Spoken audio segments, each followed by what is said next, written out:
That is good. Do I have proud Nigerians in this place? Yes, yes. You know, the interesting is before the whole Oktoberfest stuff, when our paratroopers were dropping from the sky, and some of them dropped on tree, some dropped in the farm. Some people, we are still looking for them. They have not dropped. You understand? So, hopefully, those ones that we are looking for will soon drop. Amen. All right, it's good to have everyone around. Um, my name is Emmanuel Imade. Yes, a lot of people don't call me Emmanuel. I love it. Okay, because how many Emmanuels do we have in the house? If you are Emmanuel by second name, they did not come. I know one in this place. Femi Emmanuel. No, that's what I'm saying now. If it's the second name, the third name, yours is even the first name, you're welcome. Thank you. All right. So let me just tell you why I stopped bearing Emmanuel. During service, you know, when you go to camp 21 days, you'll just be walking. You'll just hear Ima. It not be like your village people are calling you. Because when they call you, like 35 other people will be answering the same name. I just decided that my surname is also sweet. I can bear my surname. So a lot of people don't know that my surname is Imade. It's Obiosa Imade. It's a compound name. All right, but call me Imade anytime, okay? Blessing, call me Imade. All right, thank you. Okay, I really love that we get to meet each other and get to introduce ourselves to each other so that at the end of this meeting, we'll have working relationships in business and every sphere, okay? Yes. Before I forget, just at the entrance there, you'll see books. From here, I can see Jewish Wisdom for Business Success and some other books. So please visit our bookshelf and get a book. Solid, you're like, why am I looking at you? Yeah, I'm looking at everybody. But your face is fresher. Okay, get a book. All right, so please, let's visit the bookstand and get a book or two or three. But get the one you will read this year. Some of us have bought book since university days. You finished service 8 years ago. But that book is not even gathering dust because it's under other books. You understand that phenomenon, Abi? It's not gathering dust because it's under other books. So the ones on top are even gathering dust. So please, buy the one you will read though. Okay? We have a lot of books there and I'm very sure that you'll be blessed by them and you'll learn a lot of things from them. It's a privilege to stand before you and also have people in the field and every sphere in business, like very handsome. Let's just do brother. I'm not going to call the name. Let's put our hands together for one of our facilitators. He's here. He's clapping for himself. So you should make it louder. All right. He said, don't call me. I'm shy. I know, sir. You are shy. You're welcome. All right. So I would love to start from my left. Solid, you've been attacking me with your eyes. Like, why are you looking at me? How many of us read the poem that Solid wrote? Did you read it, Abby? Oh, I feel like weeping in tears. But that was a very good one. Stereo writer. Nice. All right. So what we are going to do now is I want us to introduce ourselves. Sell yourself to somebody else. Okay? Let me start. All right? My name is Emmanuel Imade. Okay? I am an MC. I am also an electrician. It's weird because of the beard, gray. Let me skip. All right. I'm an electrical contractor, and I do every kind of electrical projects. I work on every kind of electrical project, but mostly low voltage, residential, and some level of industrial projects. Okay? Did that help anybody? So we are not asking questions. You can't ask me a question. All right, it's just for intro, so every other person gets to meet us. Just keep it short, like 10 seconds. That my own was 15. All right. I'm just going to choose you randomly. Don't worry. I will choose you. You don't need to do it yourself. You that you're even saying don't do it, I will start with you. I'm sorry. Hi, Precious. See, we already know your name. So it's how to sell yourself to us now that is left. Okay? And she's even excited about it. You are. I can see it in your eyes. All right. Hi, good morning, everyone. I'm Precious Raman. Okay, I'm a data analyst. So you can bring your data to me. I would help you bring out insights, to help your business or whatever it is you do. So that's it. Thank you. Now you know. She's not just Precious Rahman. Her second son name is Data Analyst. All right, that's beautiful. Okay, let's just move on. All right, you were the one that said I should not, but I had to start with you. All right. So I want to ask a few questions, yeah? Are we ready? Yeah. I'm not feeling the excitement, please. You have to be excited about my questions. I want to just ask a few questions. Are we ready? Sir, why are you using face mask? This is not yet 2020. I want to be seeing your face. I know. You can keep it on. Don't mind me. How many of us enjoyed the lockdown? I had dreadlocks during the lockdown. Don't judge me. I left my hair for like 8 months. When we're done, I now noticed that I really had receding hair. Because the hair started growing from this place to the back. Bros, don't laugh too much. All right. Okay, so so when I pass the mic to you, just tell us your name and give us that very simple answer. All right? General question. What's the best advice you've ever been given? Best advice. Okay, let's talk about sorry. Yes. You see, we are very caring. Yes.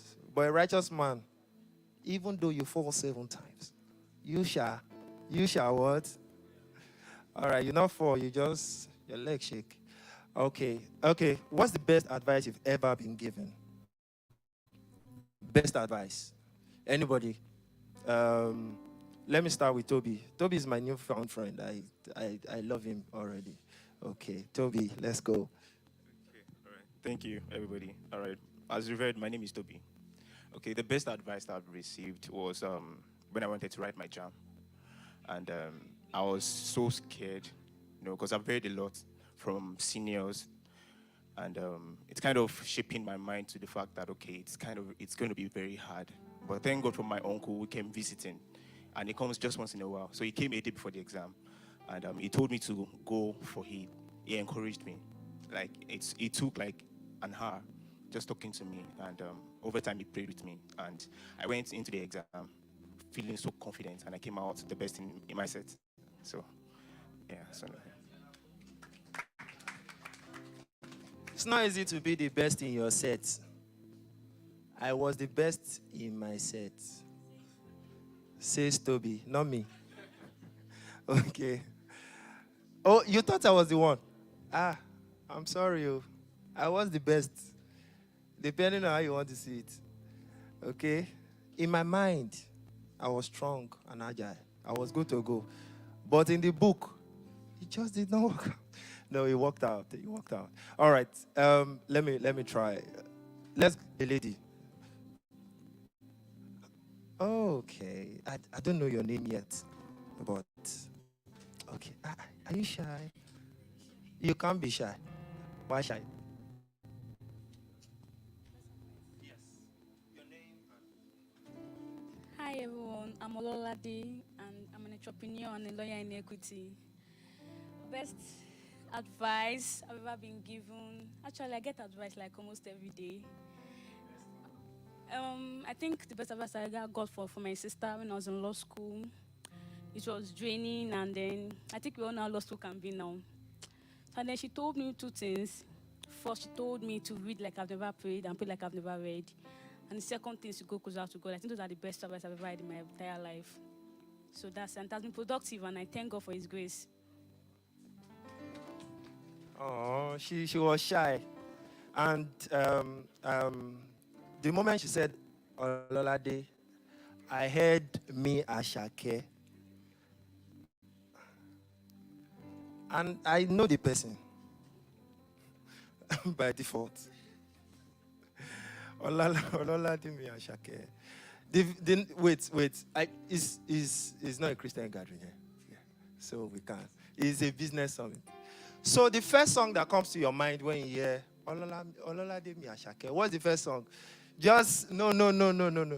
Let's do this together. Let's do this together. First song. Everybody know that this thing is hit back to back. First leave this on one side. First song. Should I say it again? Ololade mi Ashake.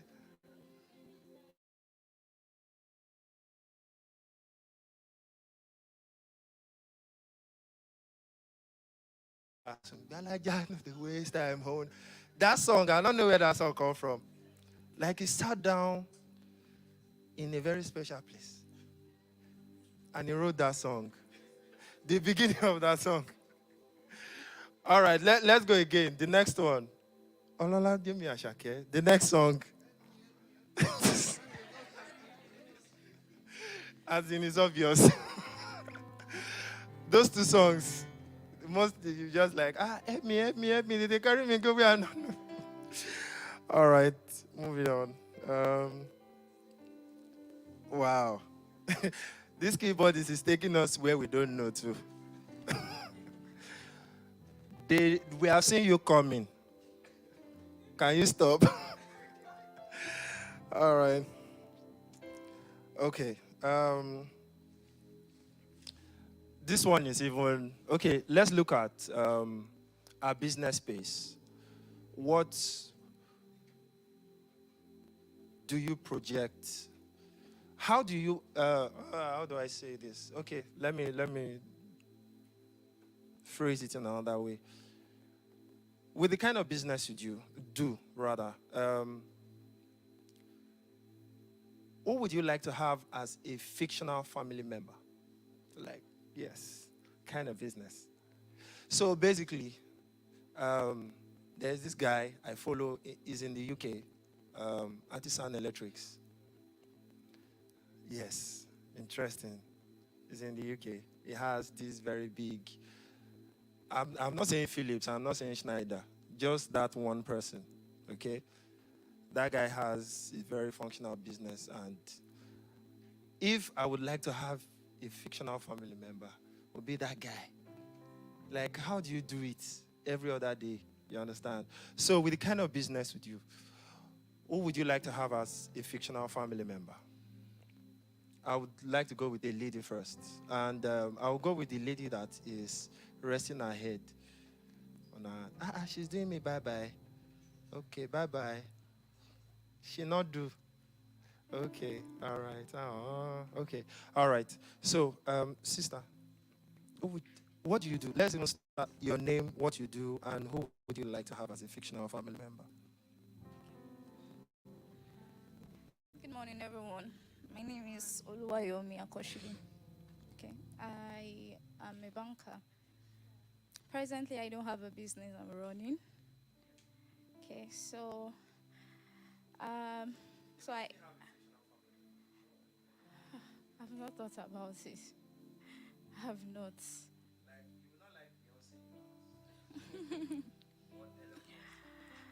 Okay, maybe Elon Musk. Okay, so I can. Who does not want Elon Musk? Like fictional? Like, I'll just, Daddy, how are you now? I changed my name. One thing about personal branding is you wake up one morning and do your initials. PD. Yeah? You do EO in our work. OE. WG. PQ. ZZ. How many of us have what's your initials? Okay, let me start with Samuel. PM. Project manager or something like that. Okay. So, what's your initials? You see now. You see now. For him, he don't complete. Wow. I was not expecting it. UWC, you are welcome. Okay, it already works. So, you wake up in the morning and like personal branding, UWC. It sound well, oh. PM. It sound well. Yeah. Initials. SO. So.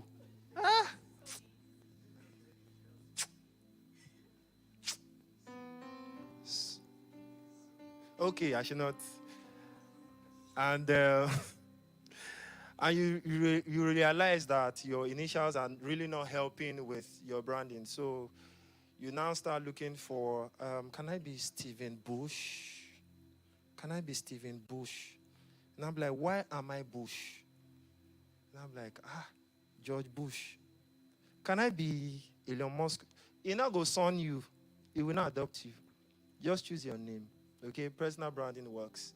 I'm very sure that with that, we are going to learn a lot about business, branding, and all that. But how many of us are ready?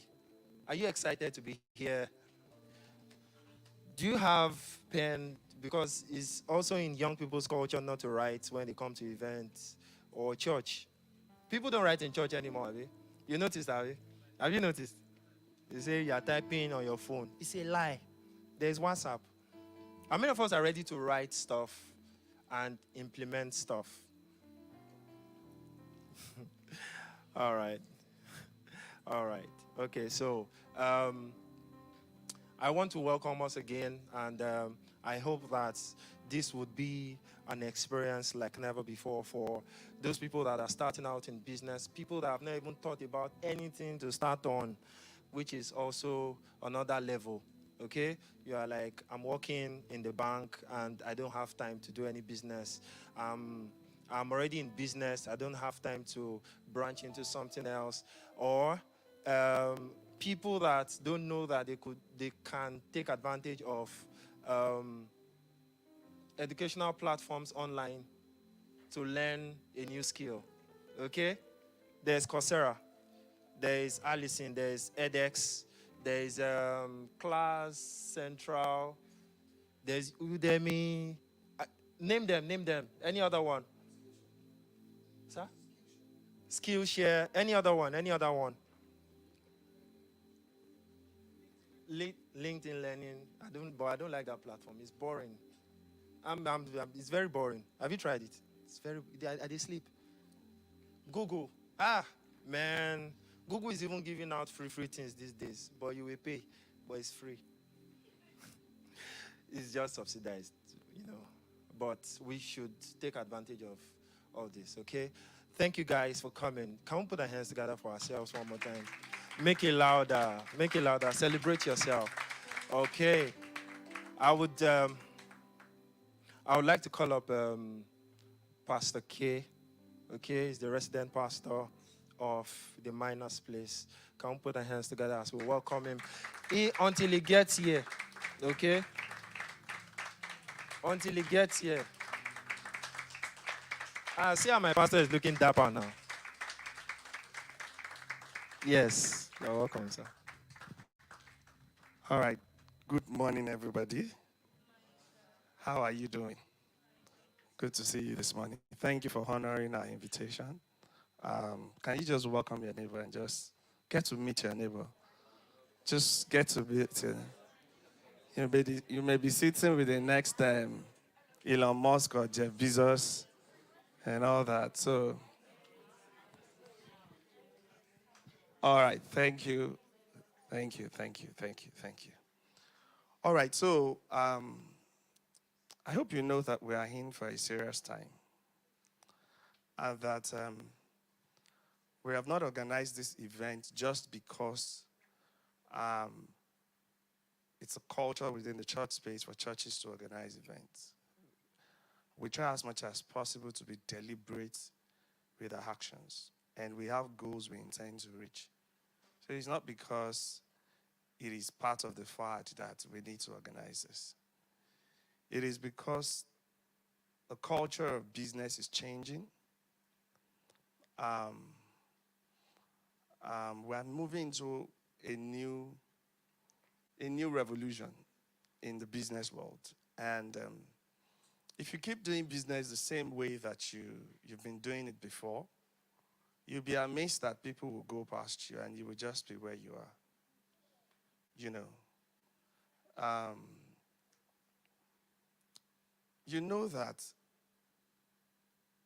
Tesla has overtaken a lot of these other car companies, automobile companies. Just what? For what? Why? Because it's able to think ahead. Do you understand what I'm saying? He's able to think ahead. And we're going into, we have even left the third revolution, which is Internet of Things, right? Now we're into AI and what? AI and machine learning. So it is important that you know that just knowing how to move on the internet is not enough for your business to survive. So I was speaking with a lady yesterday, and she's a chartered accountant.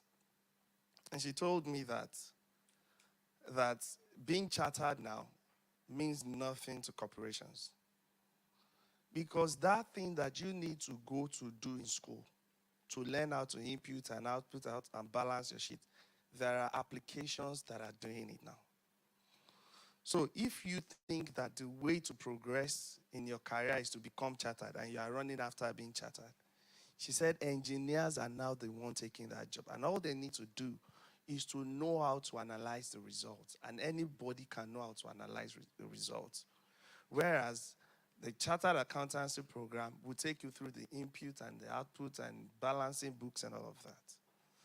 So really, the whole goal of this meeting is to position you for success in your career, success in your businesses.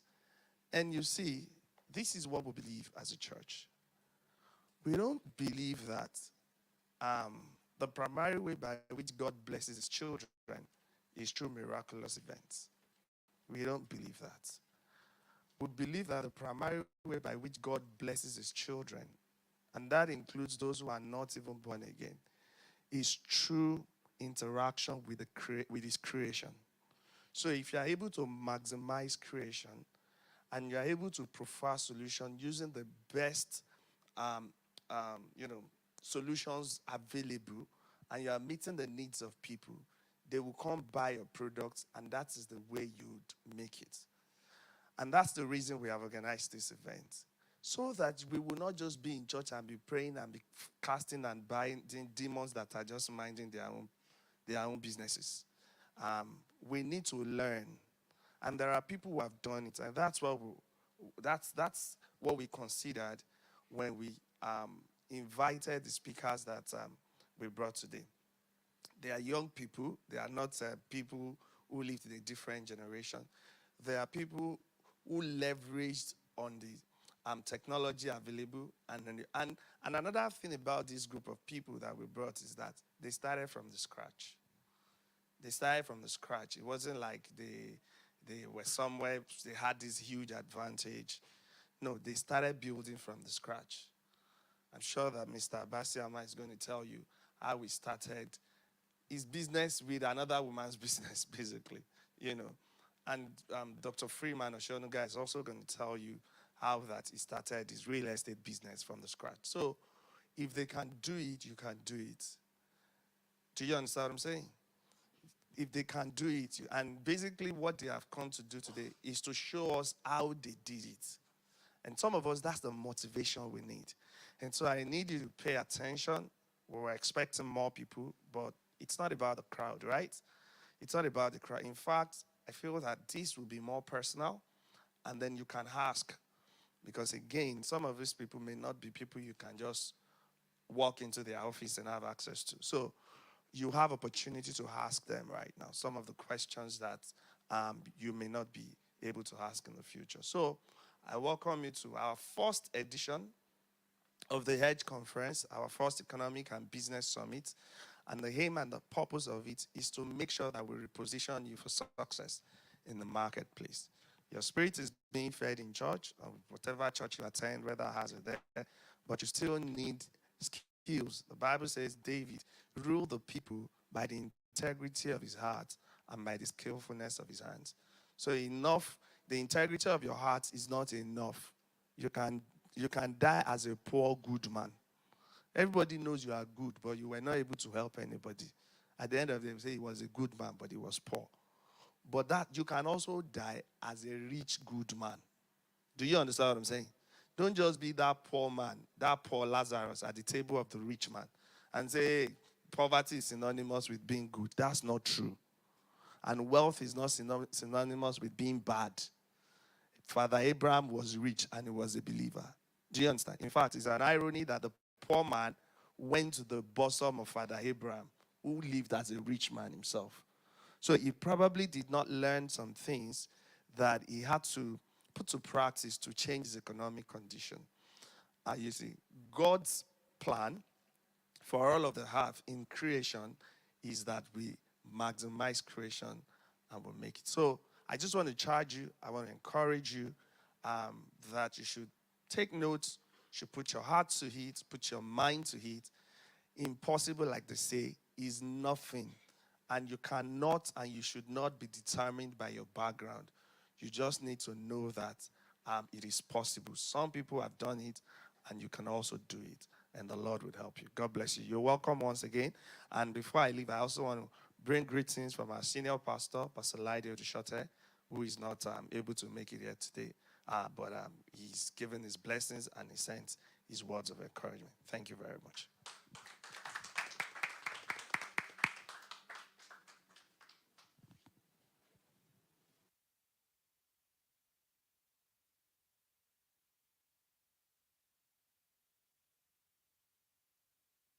Mr. Abasiama Idarisit is the CEO and founder of Wild Fusion Holdings. It started as the first and largest digital marketing agency. Idarisit is the CEO and founder of Wild Fusion Holdings.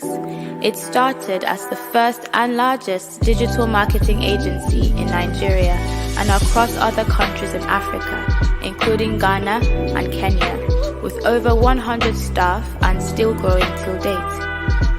Mr. Abasiama holds a bachelor's degree in Information Systems and Management at the University of London and an MBA from Manchester Business School. Mr. Abasiama is passionate about venture capital, technology startups, and Africa, and has invested in over 15 technology companies across Africa. Some include Paystack, SimbaPay, Chisco Express, MDAS Global, Greentree, LoanSpot, and Block. He has been recognized as one of the most influential people of African descent and the Choiseul Institute of Paris as one of the young economic leaders of Africa. Let's put our hands together as we welcome to Edge Conference 2022, Mr. Abasiama Idarisit.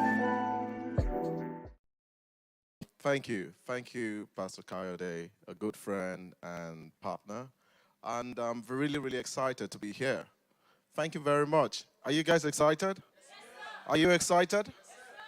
Yes, good. Please, another round of applause, please.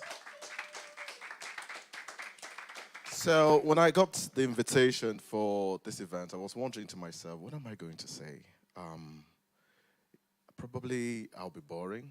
Maybe talking about tech stuff and business. How am I going to communicate and make this a very exciting experience?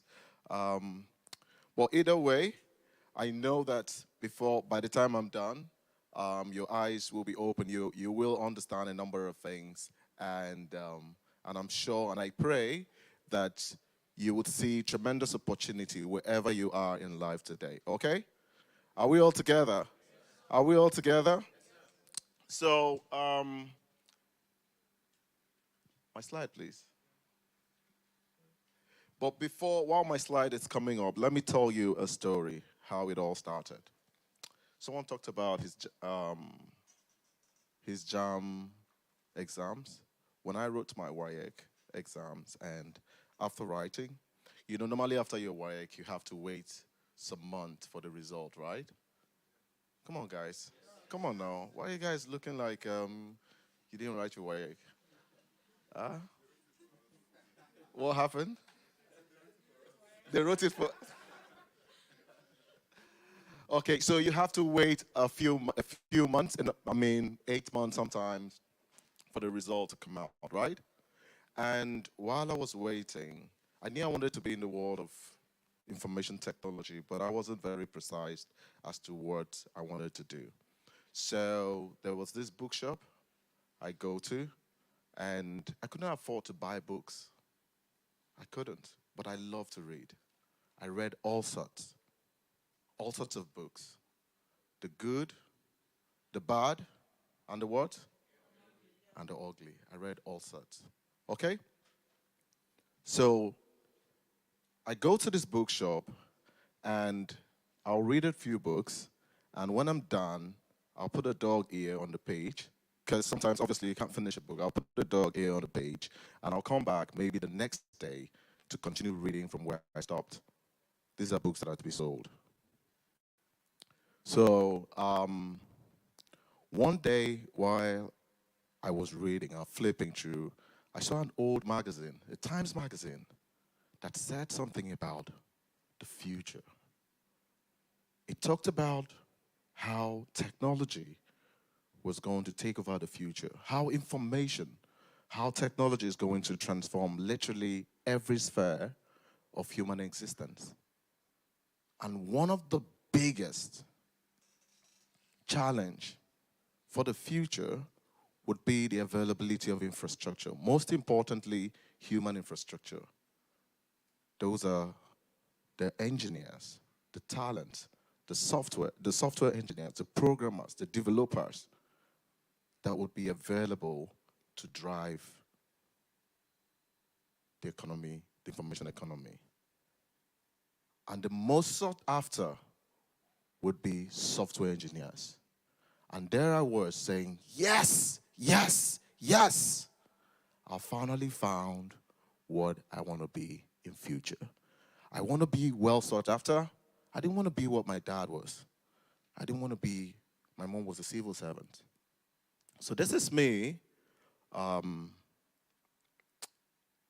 a middle-income family, just below poverty line, very excited that I had a preview into the future, and I'm going to go into the world of software, and I'm going to invest my time and my energy.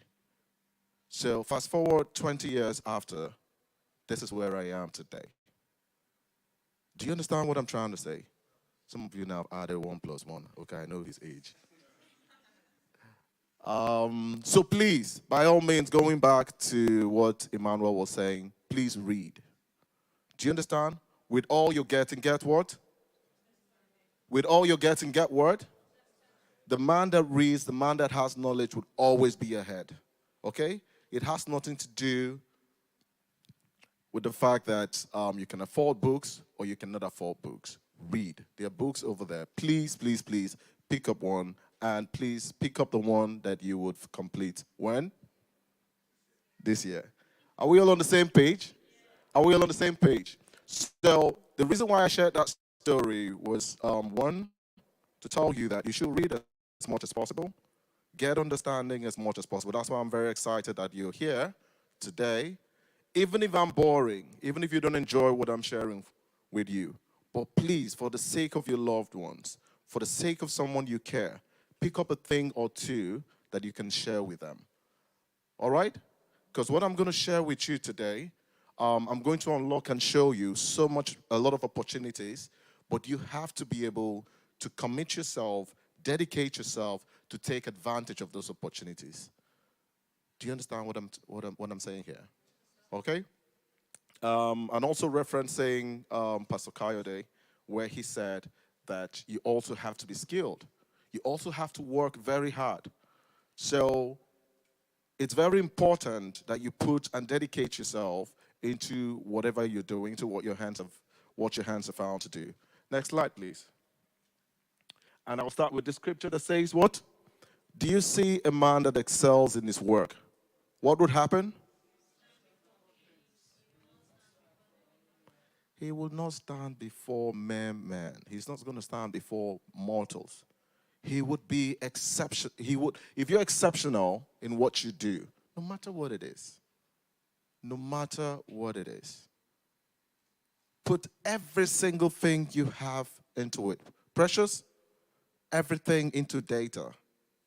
Do you understand what I'm trying to say? Everything into what? Data. Such that if they take you tonight to another country, a much more developed country, Precious, United Kingdom, and you resume work tomorrow, by the end of the day tomorrow, everybody in the office will say she is exceptional. Do you understand what I'm trying to say? You don't wait for the right time, the right place to be exceptional. And then you will do what? Stand before what? Kings and queens, not mere mortals. Are we all on the same page? Are we all on the same page? I'm going to come back to this because this is the foundation. This is also very fundamental. No matter how much information, no matter how much you know or how much opportunities that are before you, if you're not committed to being excellent in what you do. Daniel was excellent. The king gave him the entire kingdom. He also asked for cities for his friends, Meshach, Abednego, and Shadrach. Do you understand what I'm trying to say? Do you understand what I'm saying? Do you understand what I'm saying? My sister she told me a story this morning when I'm on my way here. She said someone came to her church and gave a testimony how he was just a contractor for a particular MD of a business. The man called him one day and said, listen, I'm going to give you this company. It was a fintech. Fintech means financial technology. The people Pastor Kayode referred to that are taking over chartered accountant jobs. Fintechs. Do you know what it means? Fintechs? Paystack and Co. Yeah? Literally gave him the entire company. He said, I can trust you. I like the spirit of excellence in you. I like the way you work. You're committed. You're dedicated. You're focused. Okay? Do you understand what I'm saying? And in a country where you have dilapidated infrastructure, in a country where things are not done properly, in a country where people are frustrated, in a country where there is scarcity of excellent people, what happens? You will stand out like light in darkness. Do you understand what that means? Even though you're not qualified, the opportunity will be given to you. Are we all on the same page? So, do you understand what I'm trying to summarize? I really need this to sink in well because this is the foundation of everything. Even if Elon Musk is in your house and is a family member, without excellence, you're not going to thrive. Are we all on the same page, people? All right, next slide, please. Technology is changing our world. Technology is changing our world. Is that true? Is that true? I'm wondering to myself, maybe I'm too old. Maybe I've seen the changes. Maybe they are not seeing the changes. People don't read books again. You were in a library, flipping through books. Maybe you're in a different generation. Maybe you're a baby boomer and they're Gen Zs. Or your Generation X or whatever. Is technology changing our world? Who can share with me how? Who can share with me? Just suggest. Tell me, guys. Come on, someone, quickly. Show me. Tell us. Give us an example.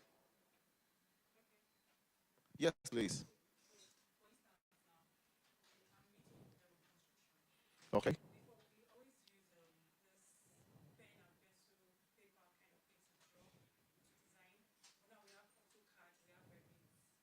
Fantastic. So in the world of construction, what is happening? Technology is slowly changing. Yeah? Who else can help me? shopping online, home delivery. Fantastic. Who else? Come on, come on, come on. Let's keep going. I'm a pharmacy student, and of recent, there's an innovation of telepharmacy, where a pharmacist does not need to be at the pharmacy location before he dispense drugs and even advise patients. Oh, wow. That's very, very interesting. Thank you very much. And by the way, Precious has heard that because her data will soon become intelligent. And when data becomes intelligent, we're slowly getting to artificial intelligence, where the computer itself will not need a pharmacist to be dispensing the drugs itself. And when that happens, you know what that means, right? Who can, well, I don't want to say it. I know he has a discerning spirit. Thank you very much. Virtual meeting, trying to change the way we have our traditional school meetings. Fantastic, fantastic, fantastic. Now, we can't, who wants to add one more before I move forward? Thank you. Thank you very much. I'm into tech law. So with Tech law? Yes. Please, can you break that down for, mere mortals like us? Okay. Prior to now, if you want to get a lawyer, you want to get legal advice, you have to meet a lawyer to be able to give you the advice in terms of dispute resolution or whatever. But now, I don't know about generally, but with my own application that we have, if you have an issue, you just go to the application, you make a complaint, and instantly you get a judgment. Although we had some issues. The application will give you judgment based on, like in Nigeria, we follow common law. You understand? Like in Nigeria, common law that we follow. So what I did then was, because I'm a tech person, we just program it that if you have a particular issue, then with the software, it goes back and tell you this. This was what happened in 1982, Okay, 1972. I see. So, but we were sanctioned, so we had to. You will be sanctioned. Yeah, we were sanctioned. You will be sanctioned. But what we did now is we have a platform whereby if you want a lawyer, you want legal services from our platform, you come in. So basically, tech is doing a lot. Fantastic, fantastic. So I will advise you to stick to the latter. Okay? Okay. So on my own slide, I'll just show you a couple of things. Next slide, please. So we don't go online. We actually do what? We live online. And we are never going to go offline again. We're going to continue to stay online. So law, family, communication, finance, everything will definitely be driven by technology. Next slide, please. Are we all on the same page? Please, you need to help me scroll up a bit, please, so it's full screen. Is it possible to make it full screen, each page? Sorry, if you don't mind, let me just look at this.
Hey, are we together?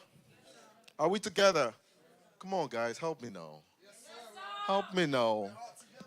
You don't want me to bring it out? Huh? You don't want me to bring it out? Please help me. So what you see here is a classic example of how technology is changing the world. Talent pool ratio, global movie film industry versus TikTok creators. So one dot here, this dot, it's the global TV, movie, represent the entire industry globally. camera, post-production, sound, actors, actresses, Nollywood, Hollywood, Bollywood, the entire world put together. Just one dot. Okay? And TikTok creators, the other one. That's why you would see some TikTok influencers or social media influencers, they're even more popular, influential than traditional celebrities. And it's not going to stop. Who can tell me the implication of this? Let's say in another 5 years.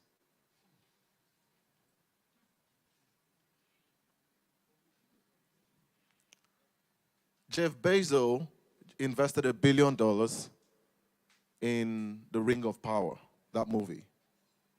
I hope he gets his money back, because it's one of my most favorite series, Lord of the Ring. But $1 billion in a movie versus millions of content being created every day, shared, engaged, shared and commented on every day by billions of people. So the world of movies, the world of entertainment, the world of content creation is definitely going to change. It's just a matter of time. Already, I'm sure you're already seeing that. You're already seeing that every day. Okay? The future of work, it's also here. The future of what? Work, it's also here. Lots of remote work. Lots of people are working remotely. There are lots of people I know, they are working for companies all over the world, and they are based where? In Ibadan, Ebonyi, and they are being paid in foreign currency. They don't want to japa. They are here. I have staff, I've never seen them before, ever in my life, for 3 years. Every month I'm paying them. That is an example of remote work. Work-life integration, where your personal life and your work are integrated. Okay? And flexible working hours, you work at night, you work during the day, weekends, and the rest of that. The future of work is already here. The rise of gig economy, multiple employers, and obviously the geographical redundancy.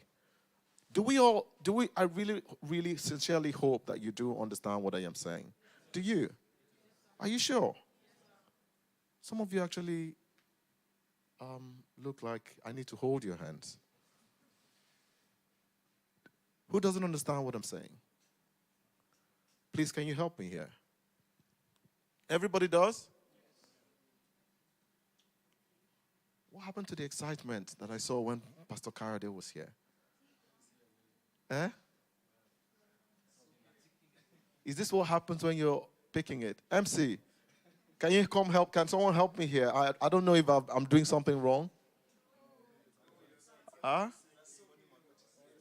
I've never seen the audience this modest and this quiet and this formal.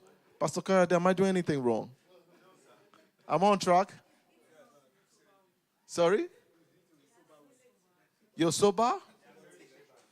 But please be sober and vigilant. All right, next slide, please. So, it's changing our world. We all saw what happened on Saturday, right? We saw what happened on Saturday. They said they were online, but they all came back offline. The online world and the offline world is what? One. Okay?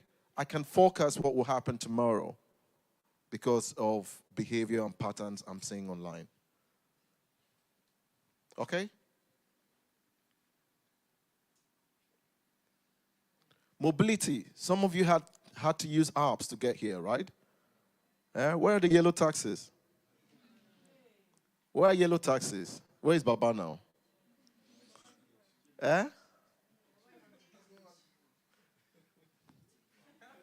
That's not nice. Healthcare delivery. He didn't have to see my slide, but he talked about it, right? And for the first time, I'm hearing that computers are now giving judgment in law court, which is so frightening. Because I know there's obviously the emotional side. There is also the psycho side of of judgment and assessment of cases. So, and computers don't have that part of them. Yeah, so please stick to the latter, I beg of you. Changing skill acquisition. There are different ways people are acquiring skills now. Okay? And it's changing everything. And this is just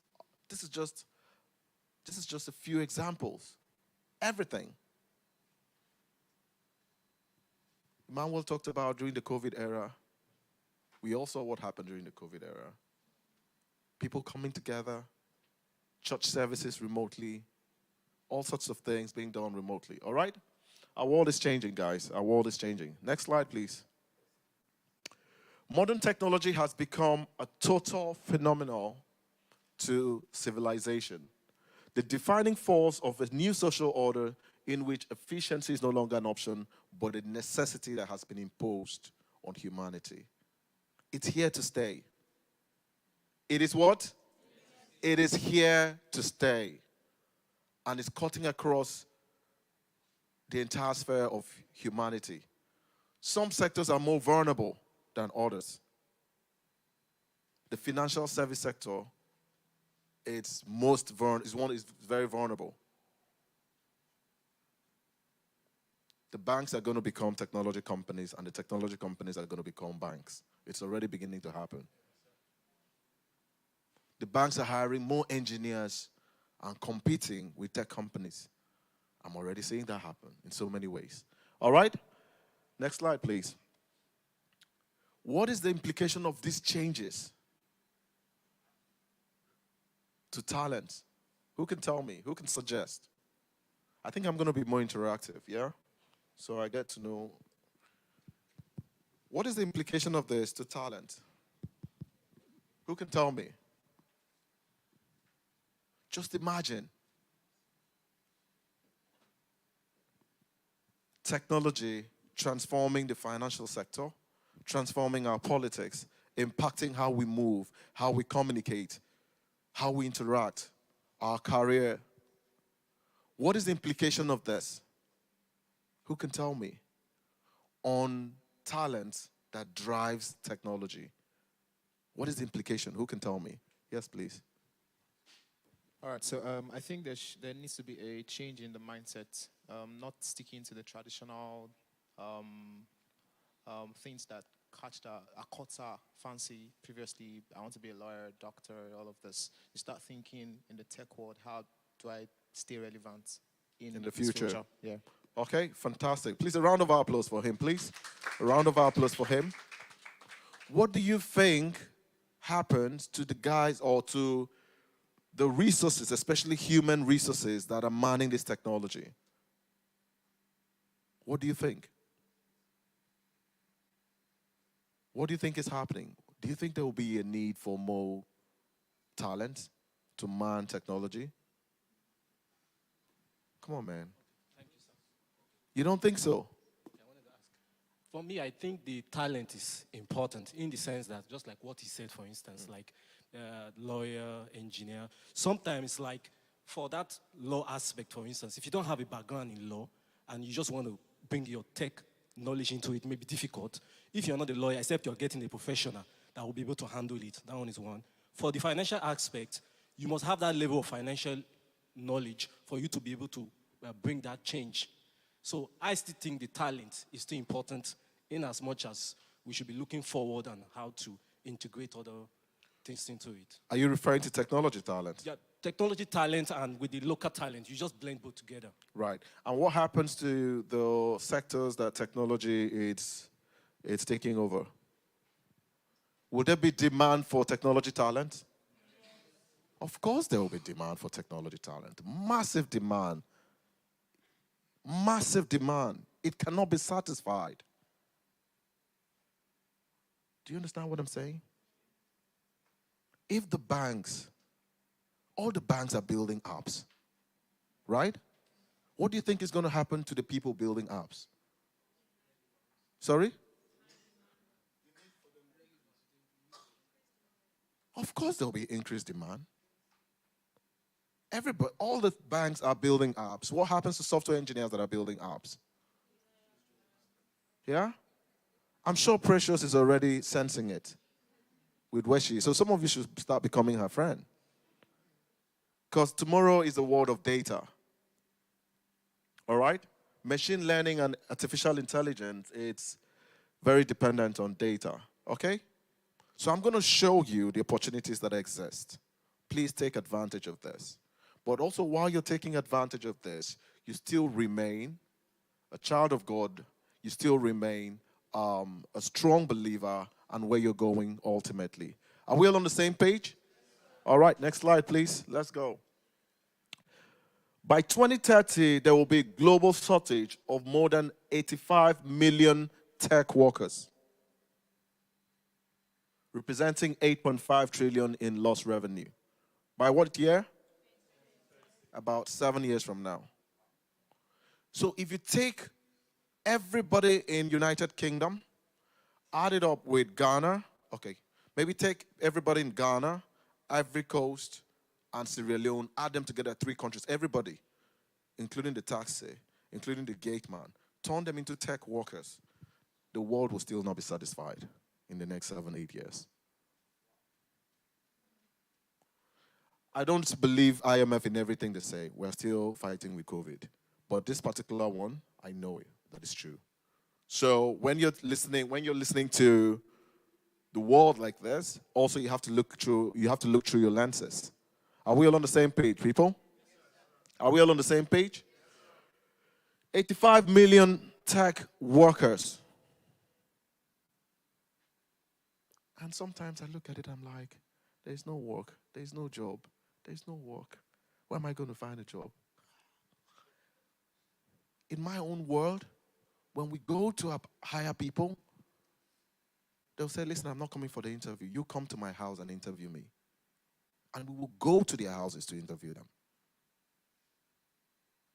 Those are the exceptional ones, not just anyone.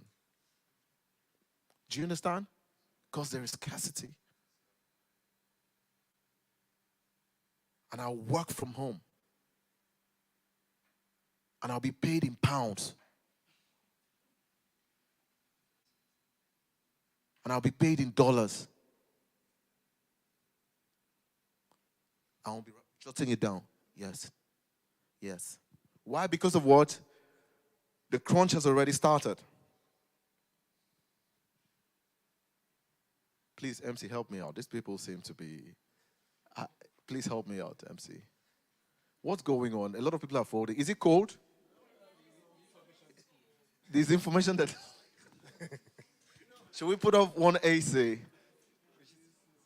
Should we put off one? I think, please, can you put off one of the ACs, please?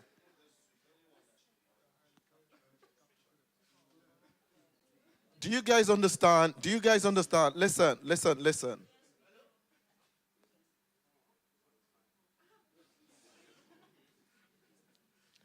A teenager in the southeastern part of the country, from a middle-class home, just living below poverty, stumbled on this information about 20 years ago. Nobody taught me this. And I'm standing in front of you to show you and to forecast the future. Take advantage of it. Take advantage of it. And I'm going to show you how. Do you understand what I'm trying to say? Even if all the jobless people in Nigeria today get into the world of technology, it's not enough. That's everybody has jobs in Nigeria, including Agboros. They get into tech. Are we all on the same page, people? Are we all on the same page? Does anybody want to ask a question? Or not yet? One question, yes, please.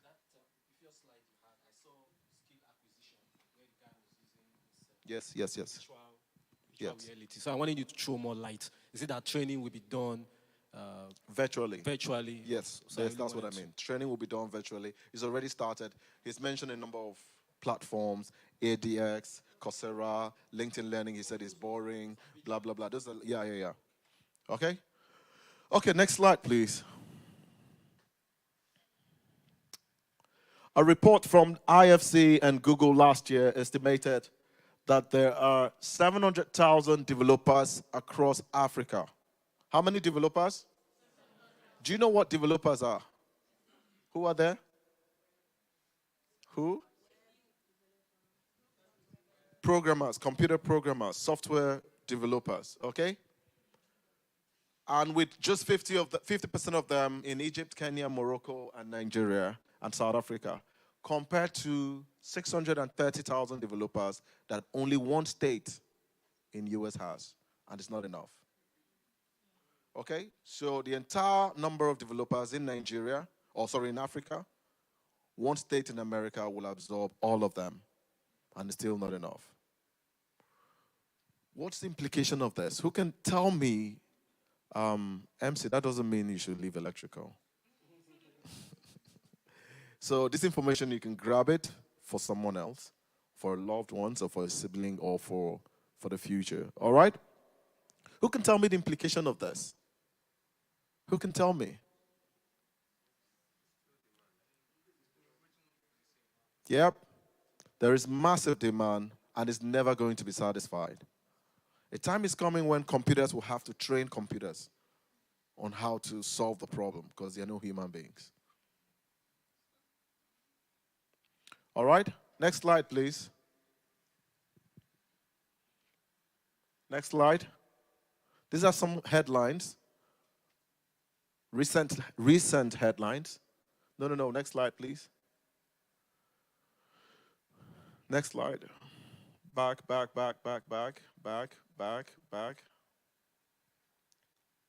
Yep. Nigeria can't stop its tech talent. Can't support its tech talent. Now they are leaving. This was 3 weeks ago. Why are tech talent leaving Nigeria? A few months ago. Tech talent shortage threatens financial inclusion and innovation in Nigeria. And Bloomberg, Nigerian banks hit by great resignation of top tech talent. What do you think is happening? What do you think is the implication of that in Nigeria? Come on now, guys. Come on. Pastor Kayode, I need help. Honestly, what do we need? Is it music? Maybe I need music, or I need someone to help me. What do you think is the implication of this?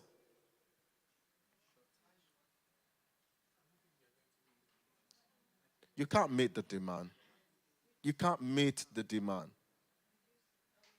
How many of you know a tech talent that has left the country? Raise your hands high. Raise your hands high.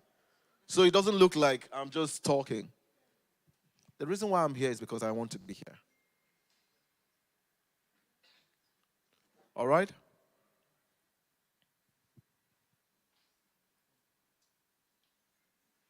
Please raise your hand high up again. So, okay. Literally almost 30% of the audience have someone or know someone, a tech talent that have left the country. All right, next slide. Nigeria's ranked 10 globally for UK's top talent visa in 2021. There are certain countries that have now set up specific visa just for technology talent. United Kingdom has a specific visa just for tech talent. It's called Tech Nation. Just only tech people. If you're, let me not mention real estate. If you're in something else, they will not listen to you. Only specific for what? Tech, and it's express. There are certain experience and criteria and expertise you have, express. And that visa allows you to reside, to work, to be in the system, and to get a work permit and all of that stuff. All right? And that talent, Nigeria ranks top 3 in the world that supplies talent through that visa to United Kingdom last year. Let's keep going. There are other countries that have specific, so this is the global talent visa for tech talent, And this is from the German government, specific visa for technology talent. And this is from the Canadian government for technology talent. This is, the Tech Nation from United Kingdom. Next slide. This is from the Finnish government. That's Finland. If you have a tech startup that meets the demand for the Finnish or the Finnish economy, please, you apply an express visa and residence. Ireland, Denmark, all over the world.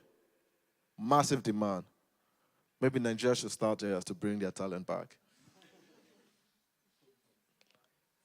Okay? But not all talents are created equal. I'm going to show you. The fact that you can type very fast on computer doesn't mean that you qualify for a Tech Nation visa. Okay? So I will show you as we go. All right? So this is going to remain. The demand is going to remain. As a matter of fact, it's going to continue to increase as the developed world is getting very integrated. Okay? From transportation to everything is literally driven by technology in this world, in the developed world. Okay? All right, next slide, please. Some of the demand, the growing job demand, number one is what? How many of you want to be friends with Precious? Okay? The number one and will remain for a very long time is what? Data analyst and scientist, followed by AI and machine learning specialist, big data specialist, digital marketing and strategy specialist, process automation, business development, digital transformation, security, software, Internet of Things. While the decreasing job demand, you can see some of them, these are jobs that have been taken over by computers. So data entry clerks, executive secretaries, accounting, just like Pastor Kayode had said, accounting, bookkeeping, payroll checks, accountants and auditors, assembly and factory, business service, blah, blah, blah, blah, blah. There's no lawyer. I mean, legal is not there. So please, stick to the latter. Huh? Next slide, please. What happened here? Next slide. Okay, next slide. Yeah. So if anyone speaks, I'm going to quote from the scripture, they should do so as one who speaks the very words of God. If anyone serves, they should do so with strength God provides, so that in all things God may be praised through Jesus Christ. To him be the glory and the power forever and ever. Amen. The emphasis here is in all things. So as we're going through, as I'm taking you through all of this, I just have to keep reminding you, as you're seeing these opportunities, as you're taking advantage of these opportunities, as you are acquiring new skills, as you are jackpotting, or whatever you're trying to do, what should happen? It's part of what? All things. Think of it from that perspective. How do I glorify God with these skills? How do I glorify God with what I have, with this expertise I've gathered, with these resources that I've been blessed with? Do you understand what I'm trying to say, guys? Are we all on the same page? Please don't say yes, sir, if you don't understand. I beg of you. I'm sure I can get another. They've even given me another 15 minutes, and I can take my time to explain. Please, it's okay not to understand. Are we on the same page? All right, thank you. Next slide. So what are the entry points? How do I get in? How do I do what? How did they take enter? How if you take enter? All right, what are the entry points? There are a number of entry points, but you just have to be very careful. You shouldn't also be short-sighted. Do not be short-sighted. Think very long-term. Think very long-term. This part I'm taking is a very diverse world. It's a big world, massive. There's a world of internet security, information security, data. There's a world of programming. There is a world of business management, automation, all sorts. There's the world of venture capital, which has nothing to do with programming, which has everything to do with funding, raising. Someone said something about private equity, right? Sorry? Private equity. Yeah? It's a different world entirely. So you have to know, one, where will this sector I'm getting to be in the next 10 to 20 years? Would I be very well sought after? I want people, and that's what I said in that library. I want them to come to my office, come to my house to interview me, give me a job. And before they find me, they have to sit down in the living room 1 hour waiting for me. Because everybody wants to be precious. Everybody wants to feel what? Precious. All right? So you have to be very careful. You have to be what? Very careful. There are some parts that you go in. It's only for a very short time that it will be viable. Next moment, computers will be able to do it. Like I mentioned, some computers can write programs. As I'm talking to you now, I know companies that have built computer programs. Well, I was part of the company. We've built computer programs that would accept your application for a loan, assess your eligibility for a loan, disburse the loan to you, collect the loan when it's due. No human interference. For those of you that like collecting loan here, and the computer will come for you. All right? And I'll share something with you about that. So we did what was called we were training the computer program how to know people that would not pay back loans using data. But for you to train the computer program, we have to lose some money because we knew a lot of people were not going to pay back. So we were giving out microloans to lots of people. The computer, we allowed it to give it out. And when people paid back, almost 50% of the funds that were given out was lost. But we knew we were even expecting to lose more. But what we gained was that the computer will learn and understand and see patterns. And the computer learned, and we're able to get some insight. She knows what I'm talking about. We noticed that there was a particular part of the country people don't like to pay loans back. You probably will not know that, but the computer figured it out, saw the pattern. People from this part of the country, I won't disclose. It's proprietary. It costed us a lot of money to find out. There was also demography. The computer also learned that women were more eligible. They paid back their loans a lot more than men. And with all due respect to Christians, Muslims were better borrowers than Christians.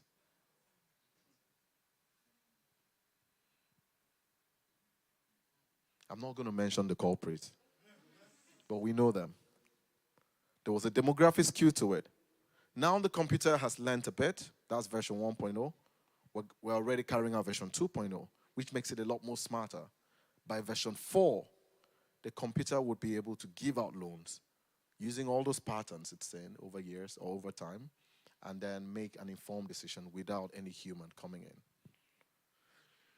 Are we all on the same page? That's the world of data, because you're using data to identify patterns and all of that. So what are the entry points? Next slide. How do I get in? Identify your passion in tech early.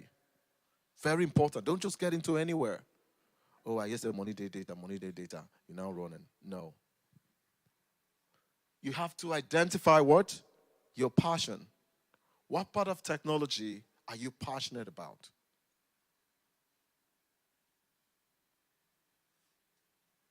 Some of us are very good entrepreneurs.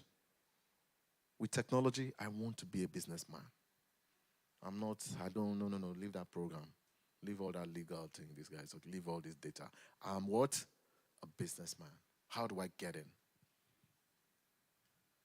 Oh, I studied this, that. I studied this in school. How do I bring technology into that world?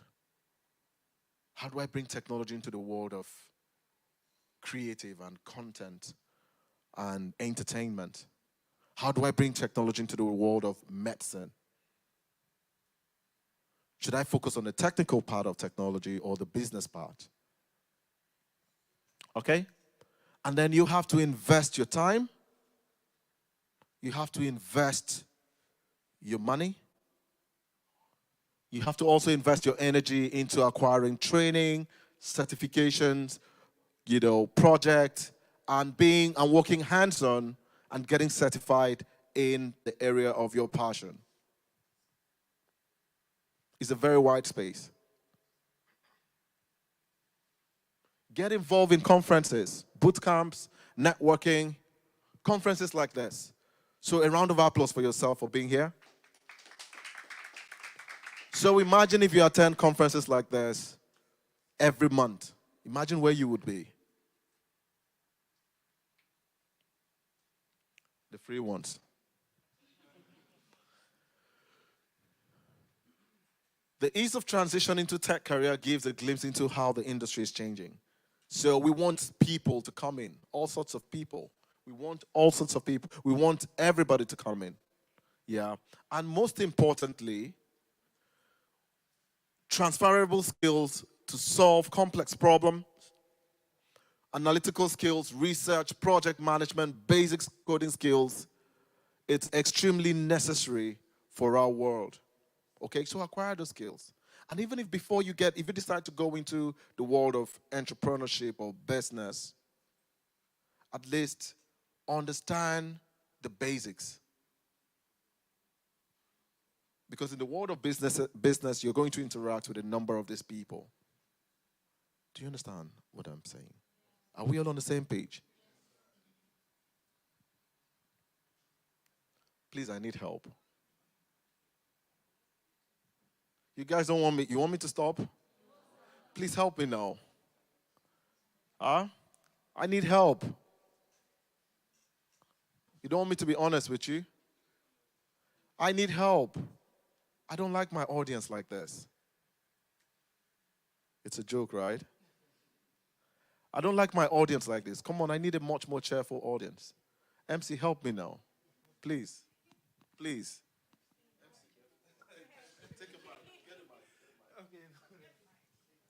Someone help me, please.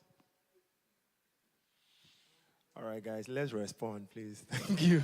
I think even the MC. No. The MC is fine. The MC is... All right.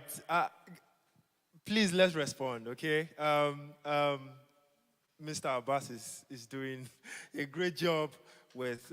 let's put our hands together. Encourage him. Thank you. Yes. Okay, thank you. Yes, can we do this, like, more? Thank you. Thank you. I appreciate that. Thank you very much, Mr. Emmanuel, even though he doesn't like to be called that. Next slide, please. Thank you very much, sir. For the technical skills that are in high demand for over the next 10 years, software engineering developers they are going to be in high demand for another 15, 20 years. So for those of you at a conference right now, not knowing which way to take, or not yet certain about what career path you should take, I'm not saying you should, I'm just showing you the opportunities. It's now left for you to make the decision. Okay? Who's going to be a software engineer from here? I've seen one person, one hand. Who else? Data scientist, data engineer, artificial intelligence, natural language, machine learning, cybersecurity, hardware engineers, front-end developers, operating system, video game developers, UI, UX designers, mobile app developers, blah, blah, blah, blah, blah. Now, these skills are the skills that United Kingdom is looking for right now. Express visa for these people right now. Right now. Okay? But a lot also depends on how much experience you've had. Next slide. For business, the business skills, venture capital. Venture capital being you know how to identify a good technology startup or young company and you can raise capital for them. And venture capital cuts across maybe raising capital for EdTech, meaning an educational technology startup. Agrotech, meaning an agri technology startup. My advice for anybody, whatever you do, find a way of integrating technology into it. Just find a way. Find a way of integrating technology into it, if it's possible. Fintech, health tech, marketing tech, software as a service, SaaS. Okay? These are the business skills Tech Nation, that's United Kingdom, is looking for. Experience in business lead, you understand you can build a business. If you can build a business, build it from nothing into building it out to be great, you're in high demand right now. If you don't have a job and you're sitting down here, I'll give you a job today. Not my job. I know people that are looking for these people. Okay? You can take a company from 10,000 naira a month, you can take it up to 500,000 naira a month single-handedly. Especially technology companies. That skill is in high demand today, right now. And you're excellent at doing it. Head of growth, you understand your P&L, you understand, that's profit and loss, sorry. You understand your accounting, you can manage people, you're emotionally intelligent, you're passionate. You can be a chief growth officer, an MD, CEOs. You have experience in expanding and growing product-led digital technology companies. No matter how small, you can start somewhere, grow. You can sell technology products. You're a product manager. If you're in digital marketing, performance marketing. Performance marketing simply means marketing that brings sales. Where you can say to the customer, or you say to your MD, you know what, just give me 10,000 naira and I'm going to bring back 500,000 naira worth of sales. And with that 10,000 naira, you know where to put it in. You know, okay, I can put it in LinkedIn, I can put it on Facebook, I can put it here, here, here. And I know what to do for it to generate that sales. Thank you very much. Thank you, I appreciate it. And then also experience at C-suite. That's mainly for very senior people, chief executive officers, chief growth officer, chief strategy officer, head of operations, CEO, and all of that. Okay, all right? So those are the business skills. So I've showed you the technical skills that are in high demand and the business skills that are in high demand today. So whether you eat or drink or whatever you do what? Do it all for the glory of God. Whether it's work, skills you're acquiring, whatever you're doing. Are we all on the same page, people? Great, great. So how do I acquire skills and how do I stay relevant? How do I acquire skills and do what? Stay relevant. We talked about excellence. We talked about passion.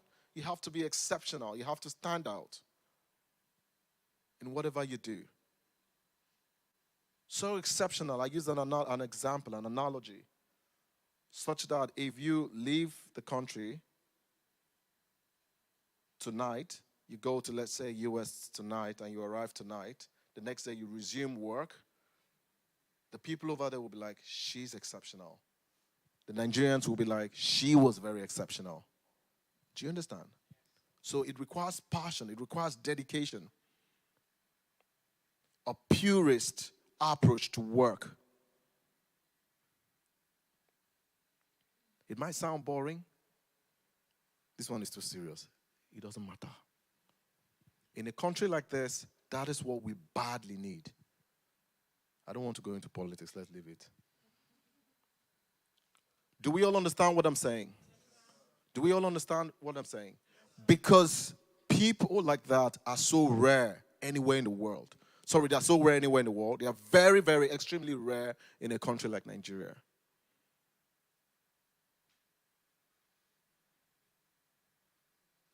When I went to start my business and I went to tell my dad, so I had a job then, so I told my dad, oh, I want to start a business. And my dad was like, after all the money that's it, why do you want to start a business? You already have a job. Why don't you stick to your job? You remember when this had happened? That's how I resigned. And Oh, my time is up. Sorry. Is my time up? 5 more minutes. Oh, okay. Thank you. So, yeah, he was like, why do you have to start a business? You have a good job. Just keep doing what you're doing. Well, to cut the long story short, because I don't have that much time, after much argument and family intervention, he now said, go ahead and start. I'm praying for you. I don't have money to give to you. I hope you are not coming to ask for money. I said, no, it wasn't. I just needed your consent. I said, okay, go ahead and start. The only thing I will give to you is one advice. And if he had asked me for that, I probably would have told him. And he said, be exceptional at what you do. Be the best. Be the best at what you do. And till today, it's one of the finest advice I've ever gotten, ever in my life. Those are words you've probably heard. It's because of that advice. There are some clients that I've worked with for over 12 years. The CEOs of the company, and these are global, international, listed companies all over the world. They're listed in England, they're listed in the US, they're listed all over the world. We've worked it for 12 years. 12 years. It has nothing to do with connection. It has nothing. Who do I know? Who do I know? I can't even speak Yoruba. How do I acquire skills and stay relevant? Excellent. Please, please, please be exceptionally excellent at what you do. Be very passionate. Be very passionate. It also requires a lot of hard work. The app on your phone, some of us, the apps on our phone, including myself, they're taking a lot of your time. Put your phone on silence. Put it away. Leave TikTok alone. Leave Instagram. Leave social media. That time, use that time to finish that book. Use that time to acquire those skills. All right? Let's keep moving. Let's keep moving, please. There are a number of places you can start. So EDX, for example, has a number of free courses. At least if you're trying to figure out where to start or what to do, go to EDX, pick up a skill or two, figure out if you would want to tread on this path or not. All right? And, sorry, go back, please. Microverse, they're saying become an international software developer from anywhere. Don't pay us until we give you a job. They train you and they'll look for a job for you. Come on, man. Tell me which industry can say that? We will train you, but please don't pay us till we're done training you and we get you a job. I don't know how true it is. I just saw it. You know someone that, okay, fair enough. At least I have someone that knows someone. Okay, Microverse, that's what they're saying. Google has a litany of free courses. Go after this. Apply yourself to knowledge. With all you're getting, get what? With all you're getting, get what? And that getting doesn't necessarily have to be cash. That getting is also your time. With all your time, leave Instagram. They will always be posting. There will always be something trending. Leave it alone. Leave TikTok alone. TikTok is very time consuming. If I had more time, if they give me more time, I can take 2 minutes and talk to you about attention economy. But I don't. It's going to be a distraction. But let's scroll up, please. Google has a lot of, online courses on data. Understanding the basics of code is free. It's 1 hour. Understanding the basics of machine learning. Improve your online business. These are all free courses. Buy data. Ask for data. Ask someone to share data with you. Go learn these things. Start with your mobile phone. All right? Scroll up. And there are also AI courses on Google. A number of opportunities out there, but you have to search for them. You have to look for these courses. You have to look for this opportunity and take your time to immerse yourself in them. Yeah? TensorFlow, it's free. It's the ABC of machine learning for those of us that have some free time that want to try something new. Yeah? For students with no experience, if you have no experience and you want to wander into the world of machine learning, TensorFlow is a Google platform. It's all out there for you. The URLs are there. And also this slide will be shared, okay? For those of you struggling to catch up. Thank you, thank you. Now, what helps luck is a habit of watching for opportunities, of having a patient but a restless mind, of sacrificing one's ease and vanity. Sacrifice that vanity. That could be, I don't want to say food so that some people won't fight me. Sacrifice whatever it is. Data, time, attention. Do you understand? Some people will be like, she was lucky. Sometimes it's not luck. Oh, he's lucky.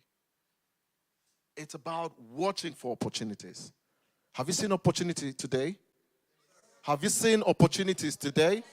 Now, the next thing you need to do is develop that restless mind, sacrifice your ease and the vanity, and go after it day and night. All right? Does that make sense? One more slide.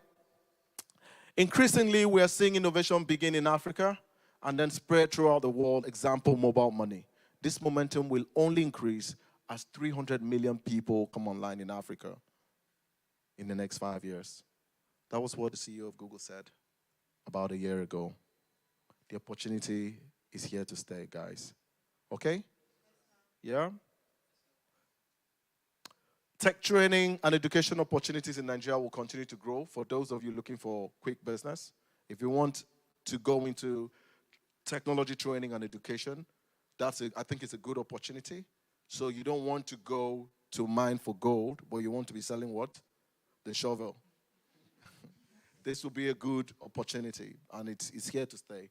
And you can start small. You can start in your bedroom. You can start with a cluster of children or maybe fresh kids from school. Technology training and education opportunity in Nigeria will continue to grow as international and local tech companies are established. So please look out for that. Again, I repeat, do you see a man who excels in his work? He will stand before kings. He will not stand before unknown men. Thank you very much. Thank you for your time.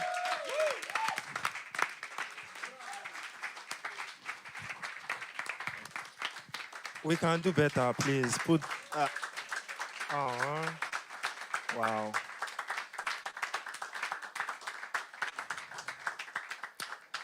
All right. Thank you very much, sir. I feel now is the perfect time to follow him on Twitter. Like, you should not be only other stuff that we do on Twitter. Okay. How many of us know about ALX? ALX. You heard. You saw it on Facebook, Abby. You saw those ads on Instagram when you're scrolling. Did you click? Do you know that it's very free? So on ALX, they give full stack training for a year. But they told us then that you would have to sacrifice 70 hours in a week. That's full stack. And for 1 year. Then financial analysts, you have to do it for 8 weeks. Is it? No. I think 8 weeks or 3 months. I really can't remember. But you have to sacrifice 40 to 50 hours a week. Then data analysts, I think it was for 3 months, 40 to 50 hours a week. And virtual assistant for 4 weeks, 8 hours a week. Is it hard? Is it hard? It's hard, like, I know. But nothing is supposed to be easy, Abi.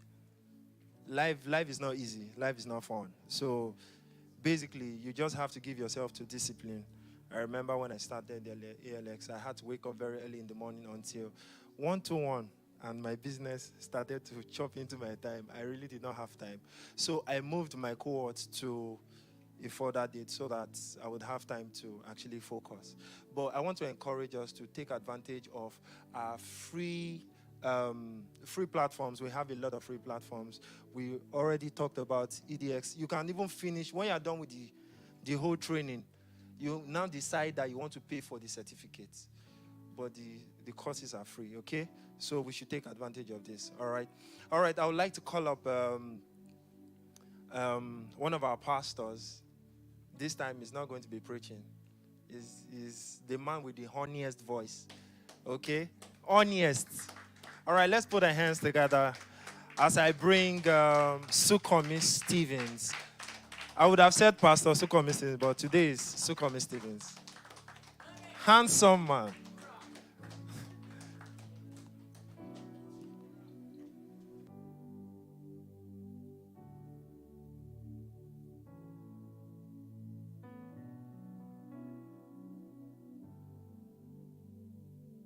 How are we doing? Okay, so that was a powerful session. Thank you very much, sir. I learned a lot of things, and I'm just like, I need to plug into this tech, like for real. I'm sort of already in the part too, so it won't be so difficult to transition. And the song I'll be singing this morning is just so that all of us has something to think about. We know that we are all passing through different things in our lives, particularly in this phase as young people. And I know your struggles because I have some of them myself. And this morning, I'm just going to be singing a song to encourage us, for you to remember that you're not alone. The problems that you're passing through, that you have right now, are not unique to you, right? But at the same time, some other people have passed through those things and more and came out of it on the other side. So let that be something that we keep at the back of our minds as we live our lives in this phase.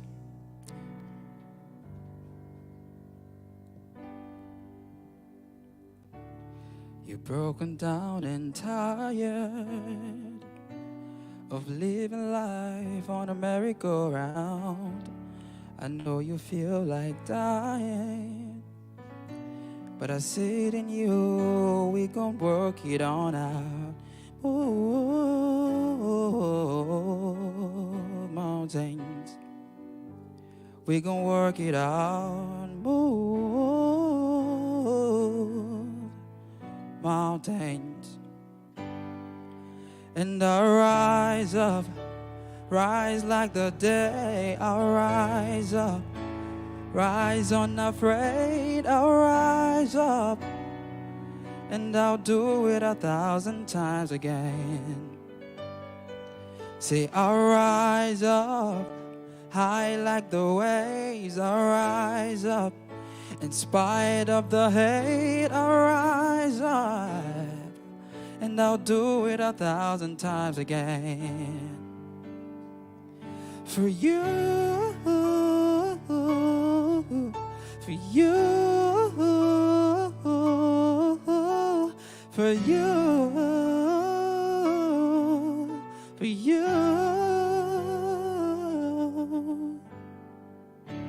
When the silence isn't quiet and it feels like it's getting hard to breathe, and I know you feel like dying, but I promise we'll take the world to its feet. Oh, mountains, and move mountains, and I'll rise up, I'll rise like the day. I'll rise up, I'll rise unafraid. I'll rise up, and I'll do it 1,000 times again. Oh, and I'll rise up, high like the waves. I'll rise up, in spite of the hate. I'll rise up, I'll do it 1,000 times again. Say, I'll rise up. Can you say it to yourself this morning? I'll rise up, in spite of the hate. And I'll do it time and time. You know, the Bible says that a righteous man may fall 7 times, but what will happen? I'll rise up, in spite of the hate. I'll rise up. Can you just place your hand on your chest and just say it? We talk about confession a lot as believers, as Christians, So let this be that confession this morning. Just say, I'll rise up. I'll rise like the day. I'll rise up. I'll rise unafraid. I'll rise up. And I'll do it 1,000 times again. As many times as it requires. Say, I'll rise up. High like the waves. I'll rise up. In spite of the hate, I'll rise up. And I'll do it 1,000 times again. For you, for you, for you, for you.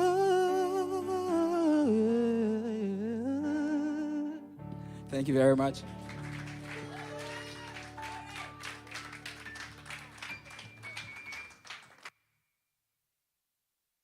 Somebody can just say, Baba, you they sing.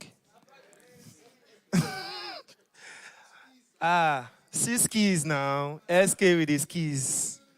I felt I was. I'm okay, yes. SK, for your next event, you have backup singers. Oh, true.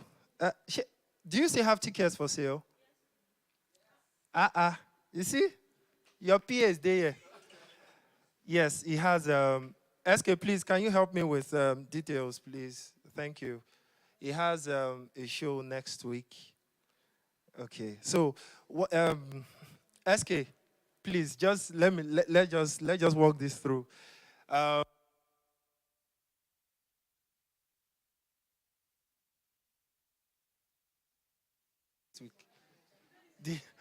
Today is Monday. Next week, Avi. All right. So he has a show on Sunday at where? SK, where? VI, where?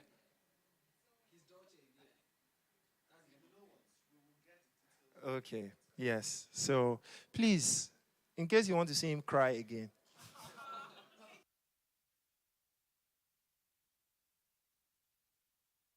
To have him, I would love that you guys come support our pastor.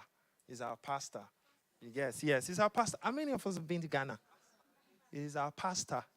Yeah, so please, let's come out, support him, and, do this. So we have our facilitator, our second facilitator in the house. Can we put our hands together? Ooh.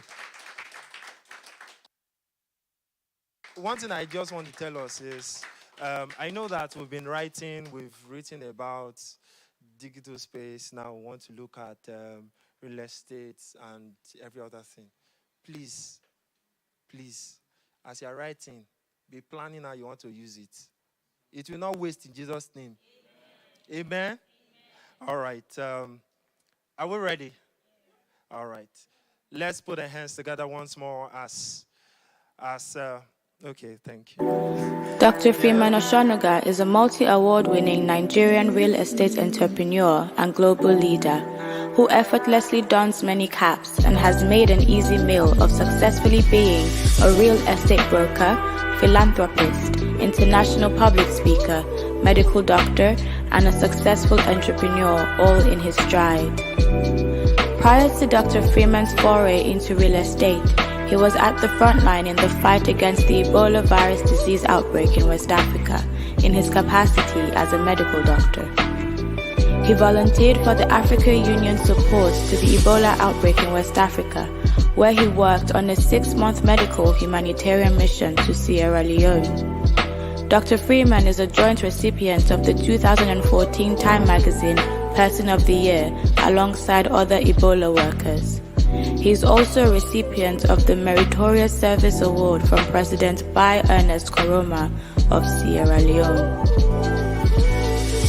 In his characteristic bold fashion, Dr. Freeman did the near impossible. He made a career switch in the year 2016 from medicine to real estate, setting out to build what has become Nigeria's first and biggest independent real estate network marketing platform. Also termed by industry professionals as the largest network of billion-dollar property sellers in Africa, the Ad Loyalty Business Network. Dr. Freeman Oshonuga is a senator of the World Business Angels Investment Forum, an affiliated partner of the G20 Global Partnership for Financial Inclusion, and currently the champion of his company's institutional membership with the World Body. Dr. Freeman Oshonuga is an accomplished author of 2 best-selling titles, Print Money with Zero Capital and The Business Game. Let's welcome to EDGE Conference 2022, Dr. Freeman Oshonuga. And The Business Game. Let's welcome to EDGE Conference 2022, Dr. Freeman Oshonuga.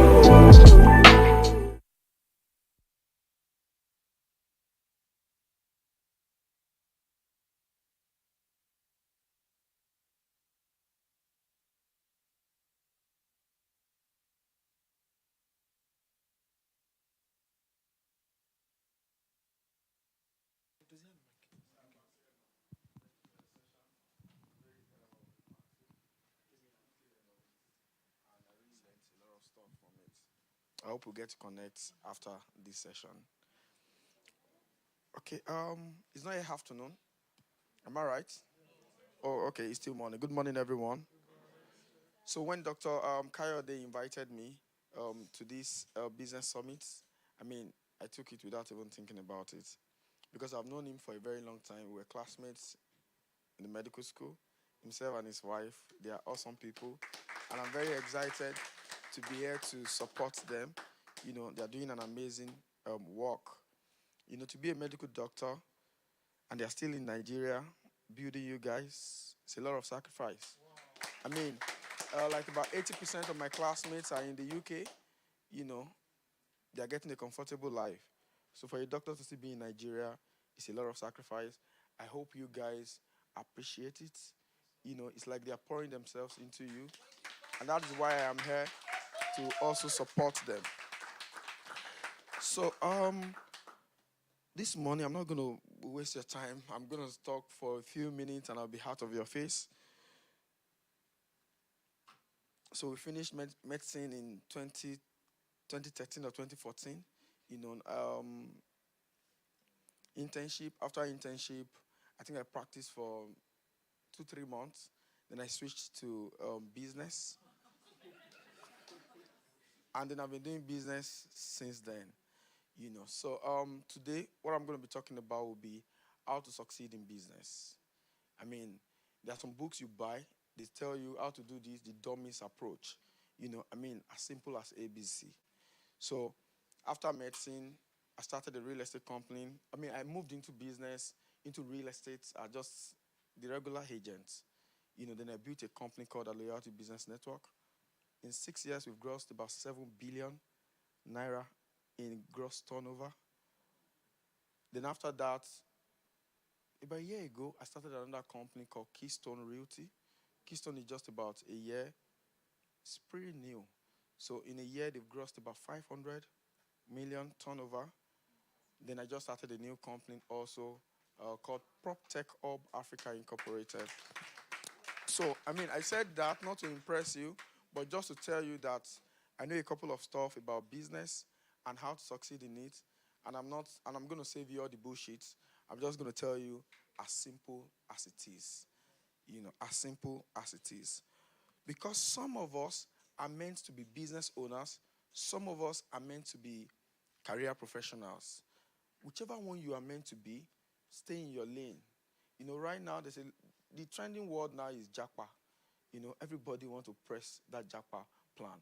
And it's extremely good if you have the opportunities to Japa, if it is the best fit for you, for the next step, for the next things you want to do, if it's going to enhance whatever it is you need to become, please, as fast as you can, Japa, But for me while I was a medical student, so I used to travel a lot. My mom used to wonder, why you are a medical student, so why are you traveling? Why can't you just sit in one place? But the more I traveled, the more it became clear to me that I was going to be in Nigeria. I'm going to do businesses. And then now, so I don't have any confusion about jackpot or no jackpot. Why? Because I'm very clear about my essence. Over time, I was able to conceptualize my essence. I came from a very poor background. And that poverty gingered me every day. I can't be poor. So I began to learn about how to be successful, how to overcome this poverty. In essence, I know my life story or my overall life objective is to make money, a lot of it, and then redistribute this money through the gospel and charity. So in that simple word, I've just given you my life overall objective. And I discovered all this while I was an undergraduate. During this current regular same type of ASU strike. So if you are an undergraduate or you are a fresh graduate, there are delays here and there. For other people that don't know where they are going, it might be a waste of time, but for you, it's your best opportunity. Ask Dr. K. Our course was supposed to be 6 years. We spent like 10 years in medical school. But those were my best times to study, to read, to do new stuff, and develop skills. So if you're going to be an entrepreneur, your focus has to be different. The guy that's going to do a career probably needs the certificate or that skill. But your skills are different. So if you're going to be an entrepreneur, some of the best skills you can develop is how to sell. You must be able to sell. Because as an entrepreneur, your life depends on it. For example, so I left medicine, secured paycheck to entrepreneurship, no secured paycheck. And I started as a regular agent, no salary, meaning that if I did not sell, I will not eat. So my life depended on selling. And I left after I got married, so I now have a family, to also cater for. But while I was an undergraduate, I sold everything. I sold shoes, I sold wristwatches, shirts at different times. I did not know, already I knew then that I was going to do business, And as an undergraduate, once we're having conversation about business, I'm more excited than when we're talking about pediatrics or any other medical stuff. So, very important skill for everyone. If you're going to do business, you must be able to sell. You must be able to sell. So I'm just going to have a chart. The calendar for everybody is different. You need to know where you belong, what suits you best, and be building something. Don't waste time. Don't say ASU is delaying us. ASU is, don't. I heard yesterday they finished BB Niger, and somebody won. I just saw it as an update yesterday night. I'm like, hey, really? They finished? Who is even this person? Because who is following? You don't have that much time. You don't have that much time. So without taking your time further, I just want to discuss with you. Okay, by the way, I published 2 books sometimes ago. The first one is about print money with zero capital. How do you print money without any capital? Through real estate. How I did it, I came into real estate with 0 kobo, and I made a business empire out of it. Then the second book is about the business game, puzzles that win every time. All this stuff I know about business, I put it in a book. So I'm going to be teaching from here. This book sells for about 5K, but I'm giving everybody a copy each. Today, at the end of the session, I'm sure the speakers will get them to you. Okay, so what is a business? What is a business? When you see people that are doing business, or if they are successful at it, then you now see they have an office in VI, they're in an high-rise, they're well-branded, they have company cars, they have a lot of stuff, paraphernalia of business. And the young people like us can also wonder, we know very big giants in tech companies, Amazon, Google, Facebook, with all that they can afford to do with marketing. So when a young person is thinking of starting a business, we might be deceived to think that, maybe all I need to start a business is, when somebody wants to start a business, they think I need to get an office. Then tables and all of that. That's not how you need to start a business. So what is a business? Essentially, so I'm going to start with a quote from Brian Tracy. Most successful businesses in the country were started on the kitchen table. As long as people have needs unmet or problems unsolved, there are business opportunities. Mr. Abbas Siama helped us to see a lot of tech opportunities.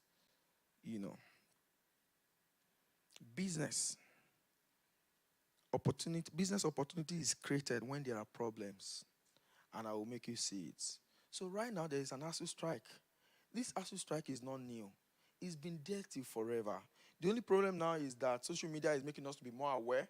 It's an election time, so other parties, they're making a big deal also out of it.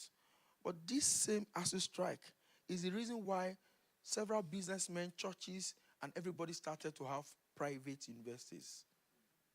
Do you know the number of private universities that we have?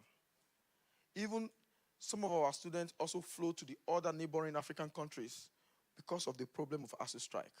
So it was a problem, but some people saw it that there are families that can afford private education without their kids staying at home for donkey years.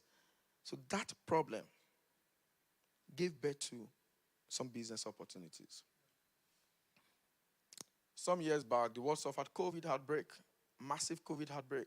I mean, several governments, several countries spent billions because of COVID, so that COVID will not kill all of us, And the people that were selling sanitizers, face masks, they made tons of money, a lot of money. Why? Because there was a problem, So entrepreneurs are usually excited when there are problems, because in those problems are opportunities. What is making somebody else to cry is making another person to smile and to be happy. So what is a business? Businesses have a funny flair for problems and needs. Every time there's a problem, an opportunity is created for a solution. Solutions are worthless without problems and needs. When people are willing to pay to get solutions to their needs or problems, then there's an opportunity created for business. So, an opportunity is created for business when there is a problem. But not all problems have the same economic value. Don't just go about solving all problems. I don't care about all problems. I only care about the problem that people are willing to pay for. You understand? The NGOs solve a lot of problems for people, by the way, and the people are not paying for those problems. Okay, so let's get practical with this. Last weekend I was traveling to Ibadan, and I realized that, my first time in Ibadan was actually maybe in 2002. Then internet just came to Nigeria. I'm from Ogun State. I grew up in Ijebu-Ode. There was no internet cafe in Ijebu-Ode, and I needed to browse and check what internet looks like. So I went with one of my big bros to Ibadan because of internet. Now, that need to access data, companies like MTN, Glo are generating profits in several billions every year because of that problem, because of that need. So, to build successful businesses as an entrepreneur, your attitude to problems must change. You must sort out for problems, because in those problems are your opportunities. Every successful business is either meeting a need or solving a problem that people are ready to pay for. Some people have an innovation. They created something and they want to sell it. Meanwhile, some other people are looking for what people are willing to pay for. Some in the marketplace, some products are more demanded than some other products. I focus on the money. I'm not as curious as creating a product. I'm curious about what is the demand, that there is shortfall in supply. And I fill that gap and I get the money. So I have real estate companies. I mean, and I tell the normal process when somebody wants to buy a property, they show interest. You have conversation with them.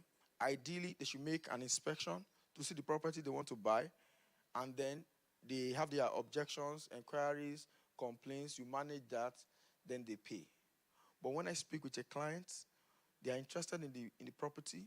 When they ask me, from just interest, when they ask me, so what is the next step? I tell them the next step is to pay. Why? Because I focus on the money. So if the prospect now say, will I not see the property? Oh yeah, he brought up that inspection conversation, then we are going to go through that route.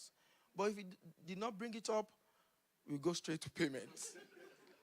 It's important to focus on what matters.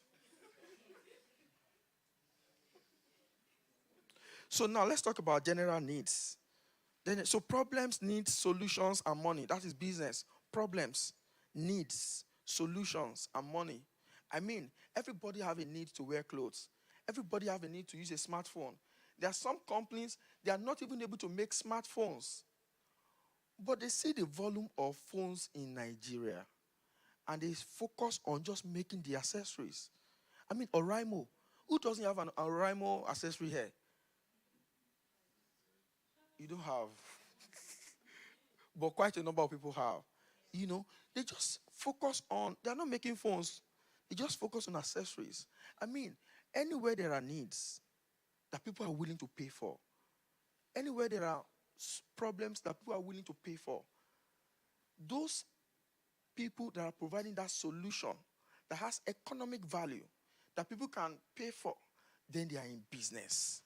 So let's quickly run through some of these needs. To make this clear, every individual has general and basic needs: food, clothing, shelter, education. There are also needs that are peculiar to men: shaving, sports, electronics. Needs that are peculiar to women: makeup, fashion, cooking. There are needs that are peculiar to children: toys, cartoons, learning languages. There are needs of a family as a single entity. There are also needs that are peculiar to undergraduates: lecture materials, projects, assignments, which differs from the needs of fresh, unemployed graduates. Fresh unemployed graduates, their needs are job preparedness, career coaching. Even businesses have their own needs. So the businesses that are solving these needs for the general people have their needs, such as digital marketing, technology support for efficient service delivery. Organizations have needs: recruitment, data analysis, artificial intelligence. As a city, as Lagos has needs for administration, efficient management of resources. The government of Nigeria has needs: best policy formation and implementation of different policies. In all of these needs, there are money. And the people that are providing these solutions are making money out of this. All needs and problems don't command the same economic value. The type of problem solved or needs determine the rewards. So, my point essentially is, in all of this, we have seen needs. In all of this, we have seen solutions. In all of this, we have seen money. Did we see an office there? Did we see a car in these needs? Did we see branding in these needs? That means that if you can create a solution, you can have the money. Don't start with what you don't have. What you don't have, you don't need. What you have is enough to start. Don't wait till you have what you don't need. Just start. Elon Musk said, and I quote, "Great companies are built on great products." Great companies are built on great products. So the solution that you now want to sell, those are your products. That's where your resources should go to. That's where your efforts should go to. That's where your time should go to.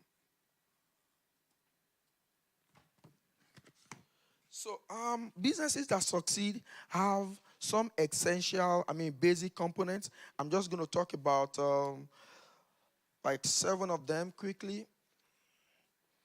There's an innovative business idea. That is the solution that you're trying to do. Something unique about your offering. Some other people call it your unique selling points. That solution That is your business. That's the first phase. If you are in business, you need to get it right. What precise problem are you solving that has economic value? Then after that, you develop your solution into the form of a product or a service.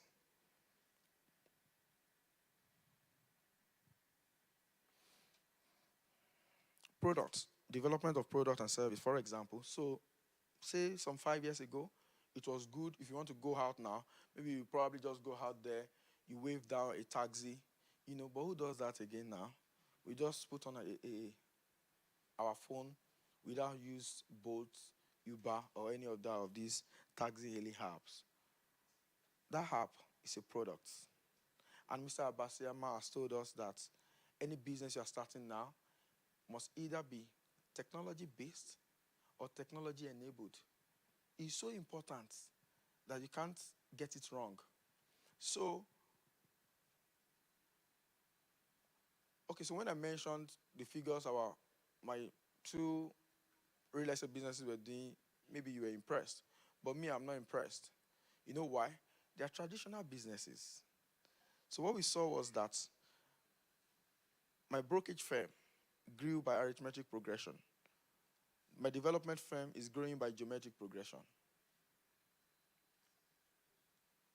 But what will be worth my time will be something that has true potential for exponential growth.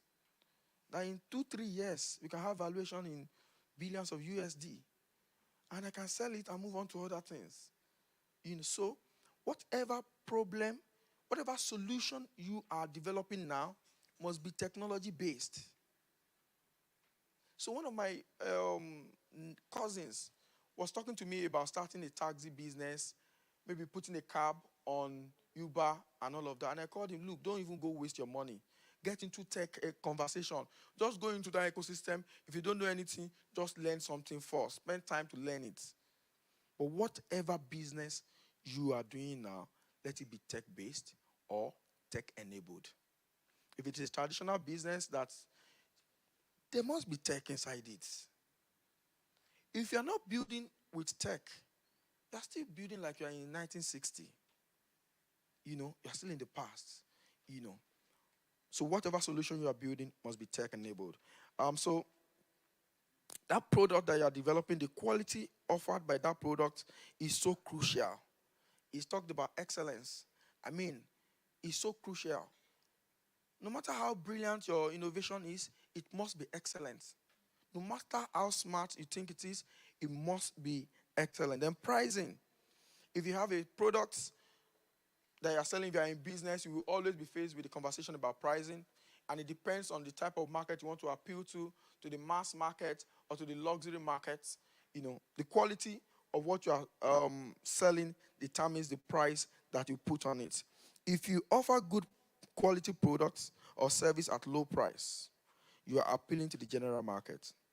If you offer high quality products at very high prices, you are aiming for a niche or a class market. This is where luxury products belong. But if you offer quality products at high price, it becomes disastrous. If you offer low quality products at high price, it becomes disastrous, as you will soon be out of business. But if you offer low quality products at low prices, you are producing cheap products. This will find its appeal with the masses, but the question is, how long will the market tolerate you? Some people think that in this age, all that matters is branding. That if you can brand it, if you can hype it, it will sell. If the quality is not there, it will sell for a little time, for a little while. The people that now use your product, instead for them to be advocates instead for them to be good brand ambassadors that will sell your service and your product, they will turn around and give bad reviews about your product to their friends and peers, and their words against your marketing will stand higher. Eventually, words will go out there that you are not a credible brand, and then that will be the end of the business. So whatever it is you are doing, excellence cannot be overemphasized. So after you have determined the price, the next thing is you want to market your product and services. The first thing to look at when you are thinking about marketing your product it even has to start with the name. What is the name of your product? Don't be spiritual about it. If you're starting a school, what is God's goodness has to do with the name of a school? You understand it? Don't be spiritual about it. Don't be spiritual about it. Whatever solution your product wants to offer, let us get an idea from the name. Let us get an idea from the, so be intentional. When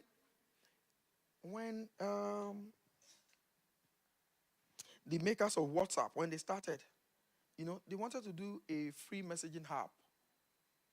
You think they made a mistake by calling it WhatsApp?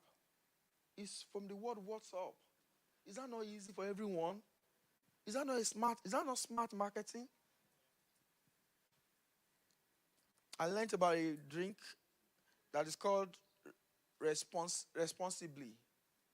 Responsibly.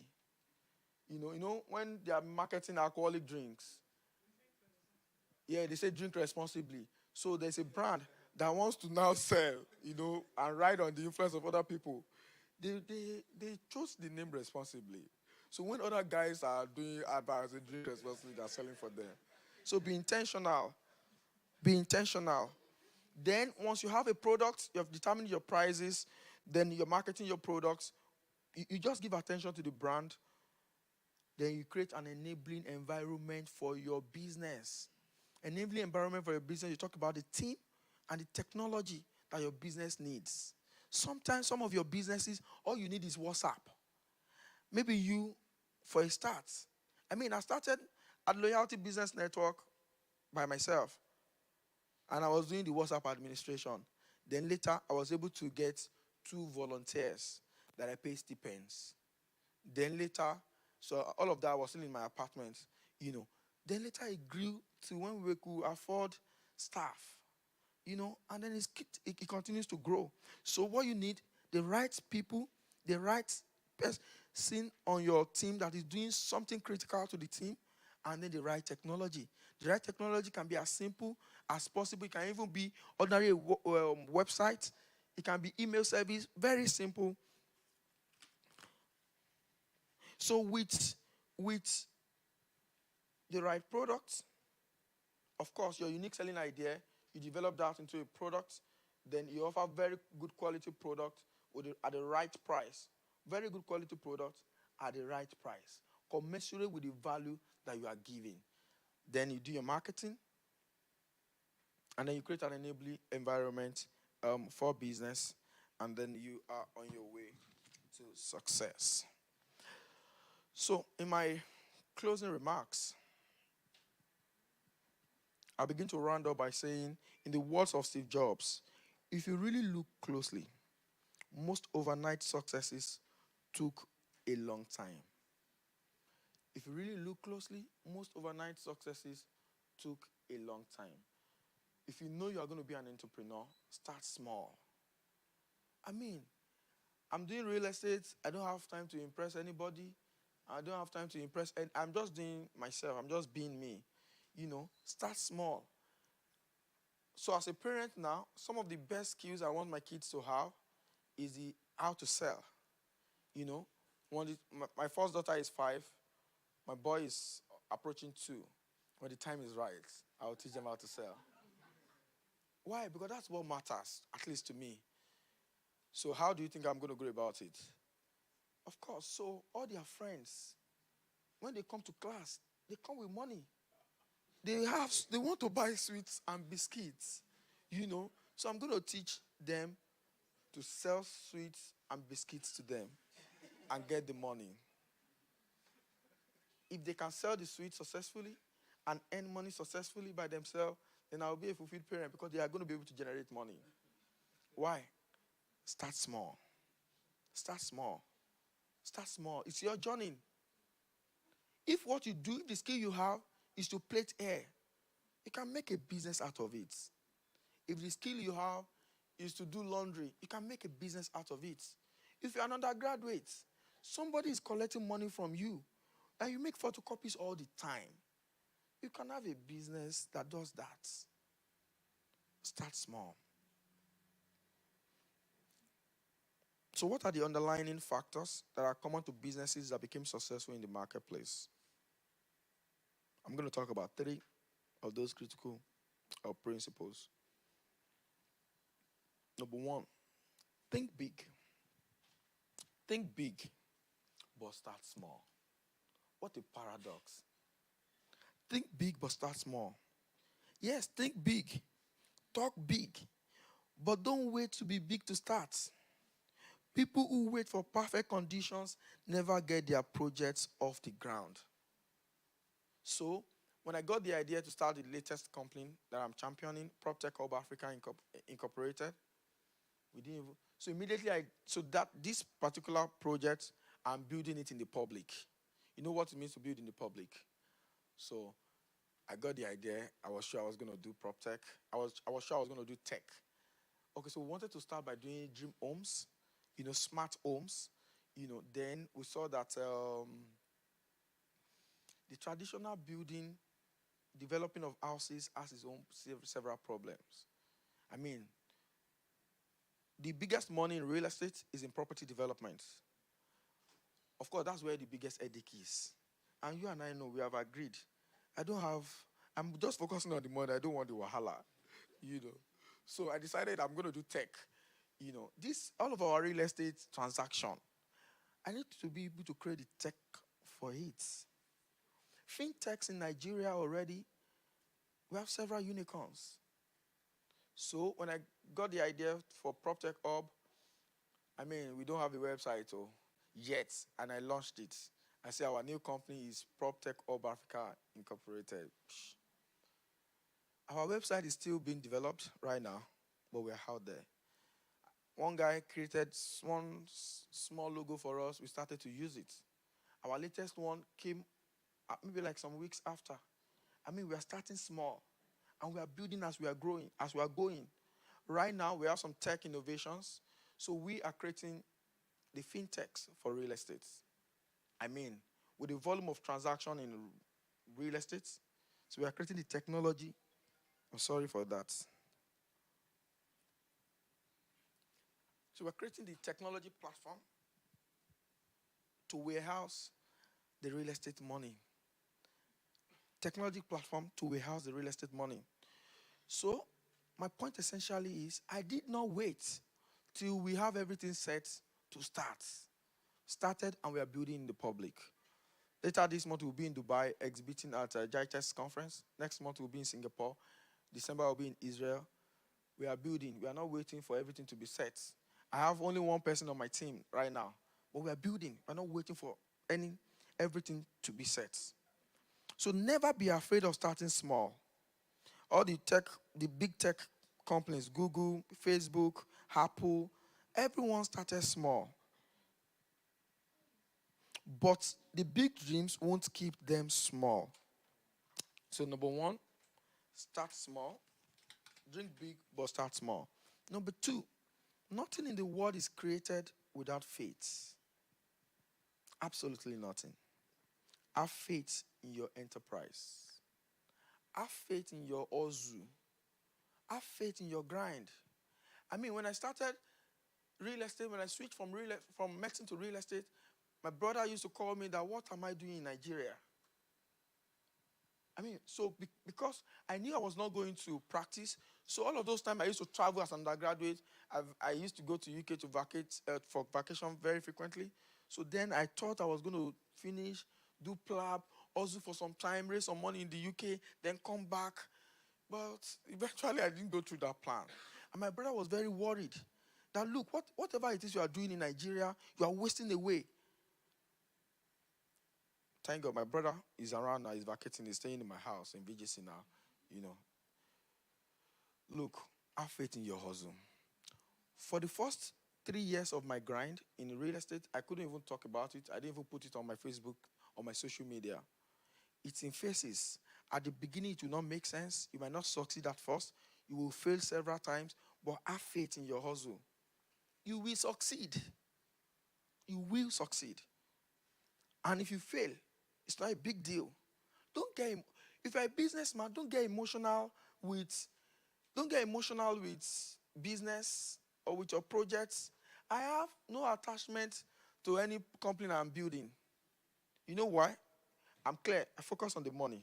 You understand it? I'm very clear. I focus on the money. I'm very clear. So the new tech companies we are building now, my goal is we'll build them to become unicorns 3 to 5 years. After that, I move on to other things. Dr. K was asking me if my company now is a venture capital, because in PropTech Hub, we are able to invest and buy some PropTech innovations already. We are not yet VCs yet. So once I'm done with PropTech Hub, that is what we are growing into. So have faith in your hustle. At the beginning, it will not be fine. It will not shine. Forget about impressing anybody. Just focus on your hustle. Make sure your metrics are good. Make sure you are making progress. Make sure your milestones for you are good. Make sure you are selling. Make sure you are creating new milestones. And if you succeed, succeed. So why did we start PropTech? Immediately I conceived it. Why? Because I wanted to test it quickly and be sure whether it will succeed or it will fail. So that if it fails fast, I move on to other things. If it fails quickly, I move on to other things. We need to be able to implement at the speed of thought. As soon as you are thinking about it, implement it to validate it.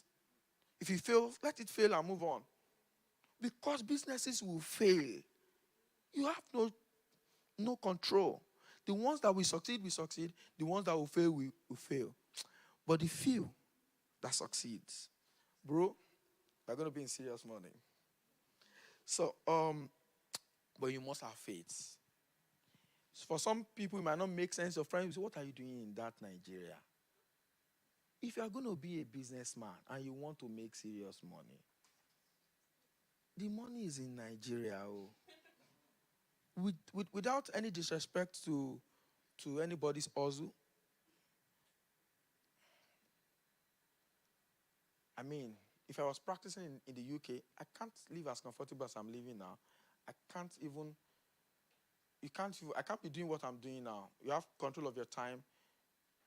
That's my brother that is saying that, what was I doing in Nigeria? He's having a fantastic time on his stay now in my house. So my point essentially is our faith. Then the last thing I'm going to talk about is that it always takes time. It always takes time. If you're going to build a business, if you're going to build businesses that will grow, it will take time. I wonder why people do Yahoo. Because even Yahoo is not easy. Do you understand? I wonder why people do fraud. Even fraud is not easy. The energy, the ingenuity, the software, the connections, the calls, the partnership that people put together to be able to successfully do fraud. Let them just put this thing in good innovation. I mean, whoever can do fraud successfully can do something good successfully. It was just an error in their mindset that they needed to do fraud to succeed. No matter what background you came out from, you don't need to do fraud to succeed. I mean, I came from grass, I came from nothing, and now we're here. We're not yet there where we're going, but you don't need to do fraud to succeed. As long as people need to eat in this Lagos, you can feed them and get the money. Abi, is it not simple? Every day people will eat. Why don't you provide the food? Every day people will drink water. Why don't you provide the water? Every day people will need to go from point A to point B. As long as there are needs. And that's why I've simplified it. It's not that difficult. As long as there are needs. If it is makeup they want to buy, if it's a lip gloss, if it is eyelashes they need to fix, there's money to be made. Thank you so very much for your time.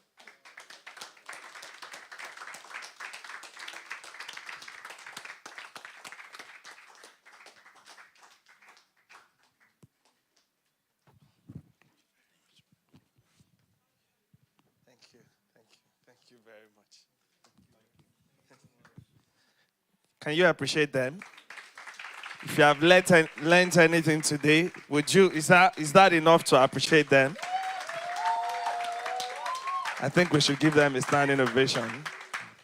Our both speakers, they've taken their time. Just celebrate them, celebrate them. Thank you very much, Dr. Freeman. Thank you very much, Mr. Idarisit. You can have your seat. Wow. Wow. I hope we are all charged up now.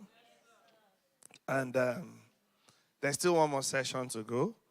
But before then, we advertised 3 speakers, but the third speaker couldn't make it down. He had his health broke down, so he had to be admitted into the hospital. So, but he said he would find some other time to still take that career talk with us.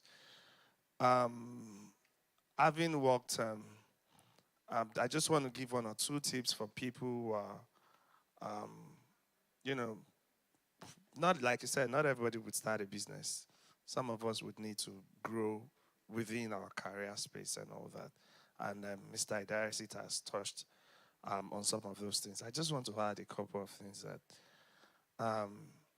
number 1 is that some of us are looking for jobs, and you want to start from the biggest jobs.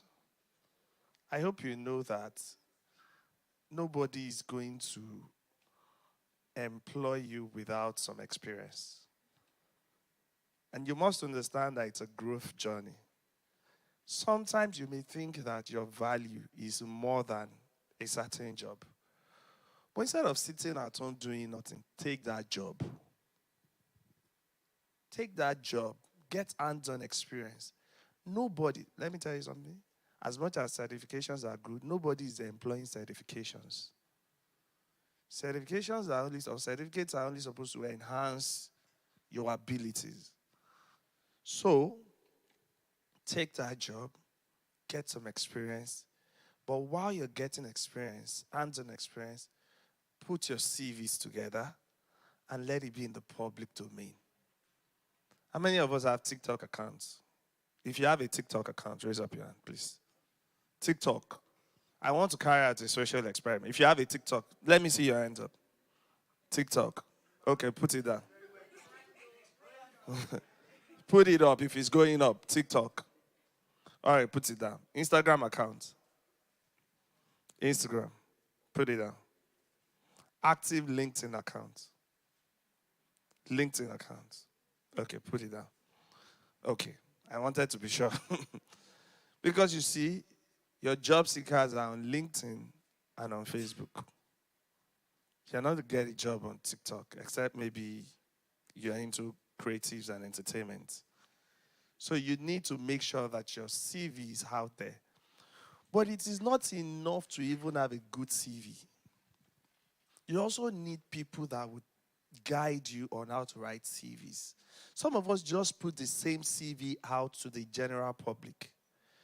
Now, you have to tailor each CV to the job you're seeking. If you're seeking job, for example, let's say you have financial backgrounds and you're trying to get job within, let's say, product management and things like that, and you're writing all your financial backgrounds, nobody is going to consider you. You might have donkey experiences, but you need to be able to talk about if you have done maybe a little product management or you've done IT somewhere, that is where you need to glorify in that CV to that particular, effect. Do you understand what I'm trying to say? So really, sometimes it's not that we don't have the CVs, that it is not well written and it is not, it is not customized for the job that you're seeking for. Do you understand what I'm saying? And then we also need to learn to prepare for interviews. See that a lot of people don't prepare well. I was operations manager for an health insurance company, and I was very involved in interviews. And I see that you are interviewing for a job, and you know nothing about that company. It's a put-off for any company. So they ask you, have you heard about us before? I said, yes. What do we do? You're an health insurance company. That's not it. Any job you want to interview for, go to their website. Find out what their visions are. Find out what their missions are. Find out, and then, practice how to make sure that you're showing that you have bought into that vision. Because then they know that once you've bought into their vision, you need little training to get you on track. Do you understand what I'm saying? So really, it's a sin. You come to that, and I can tell you some of the discussions we have in the background when we interview. Because there are many people, sometimes you just say, I like this person, but she doesn't know about our company. I think she's taking us for granted, and we remove her. So we're looking for every excuse, because let's say we have employment for 2 people. We just, any tiny excuse, you're out. So you actually need to be at your best. You need to know about the company. You need to be prepared. Most interviews now are virtual. You need to make sure that you have tested the internet in that place. If it means that you need to leave your house to go, I've seen very smart people that we were communicating, but the internet was so bad. Sometimes we reschedule the interviews, but you may just not be in your element again because of the whole distraction and all that. So make sure that you are in a place, the place is well lit, you can talk, you can speak very well. That's also very important when you're interviewing for a job. And then don't overvalue yourself and undervalue yourself. How do you know if you're overvaluing yourself? It's not really about what you're bringing to the table. Number one is to make sure you understand the paying capacity of that company you're interviewing for. Some people say, I want 1 million naira. But even the CEO of the company you're interviewing, he's not earning 1 million naira. You now get there, they say, what's it? You now say 1 million naira. No. First of all, try if there's a way you can. Some of them have the pay, stuff on the, because again, that's where you lose people. You just say, okay, I want 400,000 naira, and then you say, okay, what's the least you can take? And then you say, I can take 350. Of course, you should have a place you can't go below, but it should be informed decision. Try to find out what their pay, structure is, and then key into where you're coming from and all that. And then this is the last thing I want to say. Don't fake the amount you are earning in your last place of employment. Now, companies are doing background checks. Just because you want more, you now fake that you were earning this. Now they are going to tell you to bring your last pay slip, or they are going to go check by themselves. And then it's a put off again. You can tell them that, yes, this is the amount I want to take, because I know that this is the range in which, people in my category take in your company. But I took that job so that I could get experience. It doesn't mean that that's the amount I really want to stay. So when you are honest and open, everybody's just looking for sincere, honest, and people who are ready to move. Like I said, I just wanted to throw in 1 or 2 points on career, especially when you're interviewing for a job, so that people were looking forward to that part. We'll still have Dr. Oyedika, maybe for a virtual meeting. If you put down your names and we can get back to you, we can still organize that specifically for career people. Thank you very much. I believe that we have been blessed and that we're happy we came. So we're moving quickly to the next session, and to anchor that is Miss Ifedayo Ayodeji.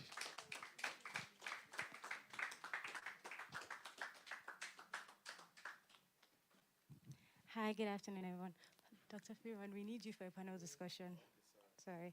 Hi, good afternoon, everyone. How has this experience been for you?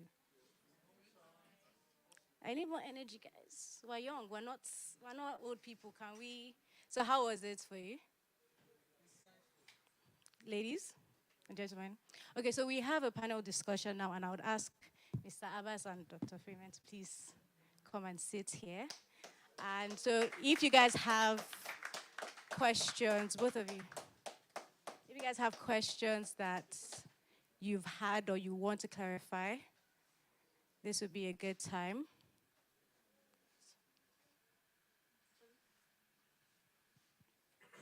Actually, I just realized I haven't introduced myself. Hi, everyone. My name is Ifedayo, and I'm an engineer. So if you have any question or you want to speak, I would ask you to say, obviously your name, and then just indicate what you do for the sake of context. Can we get this microphone, please? What? All right. Thank you, Ifedayo. All right, please, if you have questions to ask, we'd love to pass the mic over to you, but I don't think that we'll be able to do that because of camera and all that. So please just write your questions and send it over to Timilei.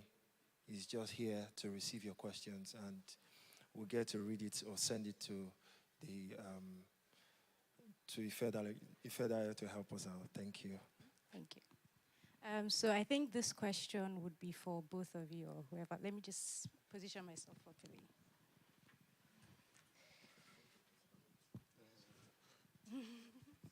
So I think my first question is, we are in the age where we all go to university. It's expected that you go to university and you learn, we're expected to learn what we need in life from uni, or at least that's the structure. So in terms of your career and your personal life, I know you didn't study what you're working in at the moment, and you had a bit of background. How important is it balancing university education and what you studied with what you do in life? Is it something like, for you now, Dr. Freeman, you study medicine, what have you learned for medicine that you're still applying? What are the transferable skills, and then how do you value the weight of university education versus life education?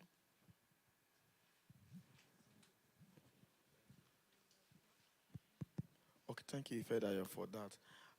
So, number one, university education is not a waste. In as much as there are skills we can all learn, tech skills we can all learn, and then build a business or do something with it, it still does not mean that university education is a waste. Right now, some of the problems we have with Nigerian university tertiary education is the curriculum is outdated, is out of touch with reality. So right now, we graduate and then go to after graduate school. Or people graduate, then they now learn soft skills. Or people graduate, then they now need to learn very different skill completely, like making fashion and all of that. So for me, I train as a medical doctor, and even right now, the professionalism and the carefulness that comes with the profession, the attention to detail that come with medicine, the knowing that if I make a mistake can cost somebody's life, that can lead to medical litigation, that can lead to with or without total withdrawal of practicing license and possibly jail time, that carefulness is also helping my business. I do business, my customers say that I do business with a lot of professionalism, and carefulness. And also there is that art, there's that human face to the business. Of course, I told you that I want to make all the money, but it's an human face, to my business. And I think I've learned that from medicine. Then the ruggedness that is required to graduate and finish as a medical doctor, that is helping me in business. So for example, all factors wanted us to fail in medical school. All factors, wanted us to fail. And for a person like me that also know that as an undergrad, I was not going to practice, still having the tenacity to pull through and finish through, that skill of not having an uncompleted project, it's helping me in business. Do you have anything you would like to add? Okay, so fantastically said. I would like to speak to the people that can afford to go to school, the people that can afford to go into university. If you come out of school, if you can't go to university and you end up in a formal working environment, you will still see yourself rough around the edges. So it's so important to acquire soft skills. It's so important to understand this deficiency that you have. Even though you have technical skills, I have developers on my payroll who haven't gone to university. At the same time too, I could also see those rough edges around her. And when you talk, and she understands that she has those rough edges. So, but if you call her aside and say, this is how it should be, this is how it should be, she's very receptive, she's very relatable, So it's very important if you cannot afford to go to school, be very clear as to what you want to be and also start early. But what Dr. Freeman has said is also very critical and very, very important, because the skills you learn, irrespective of your background, whether it's accounting or medical or being a nurse or whatever, there are certain soft skills you pick up. And if there's a career switch, some of those expertise will definitely help you. I give you a classic example.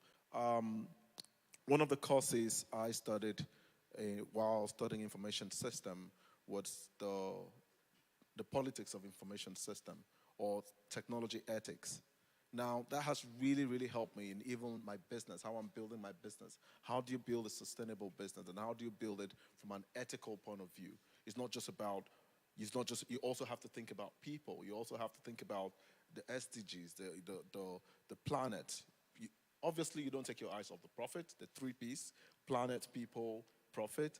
But again, it's not just about technology. Those skills have really helped me while building out the business, and also while designing solutions. So yes, what Dr. Freeman has said is very, very critical in terms of the skills you acquire, the soft skills that you acquire, like what he's acquired that has helped him in the business. But also, if you're not able to go to school, understand that what you're going to school to, the knowledge you're going to school to acquire is not necessarily purely technical or purely educational. There are other soft skills that, for lack of better description, the ruggedness he mentioned, there are other factors that that school will mold into who you are today. It's very critical. And once you know that potentially there will be some deficiency, then work to make up for those deficits.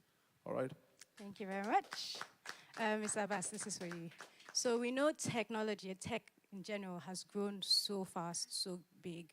And there's this tech bro mentality that, oh, if any guy in tech has cashed out. As a Christian working in tech, how do you ensure that you're not feeling the pressure to, I don't know, like especially young people going into tech, that pressure of this is the expectation, and balancing like working in tech with your integrity as a Christian and ensuring that you're not compromising anything to just fall into that narrative of, okay, because I'm tech, I should be able to have this sort of lifestyle. I think it's like a social media tech bro. I think everyone understands what I'm referring to. Okay, please, anybody that understands, can you throw more light on it? Like, I think tech guys, not saying I don't understand you, but I also want to hear from someone else's perspective. When you say tech guru on social media, is it a flashy lifestyle or what? Tech guys, are they flashy? I think they are nerds. I think they are awkward. I think they are weird. I think they are... I don't think it's not the... No, I don't think it's about the flashy lifestyle, but it's the expectation that they have money, because obviously it's in high demand. And you want mic?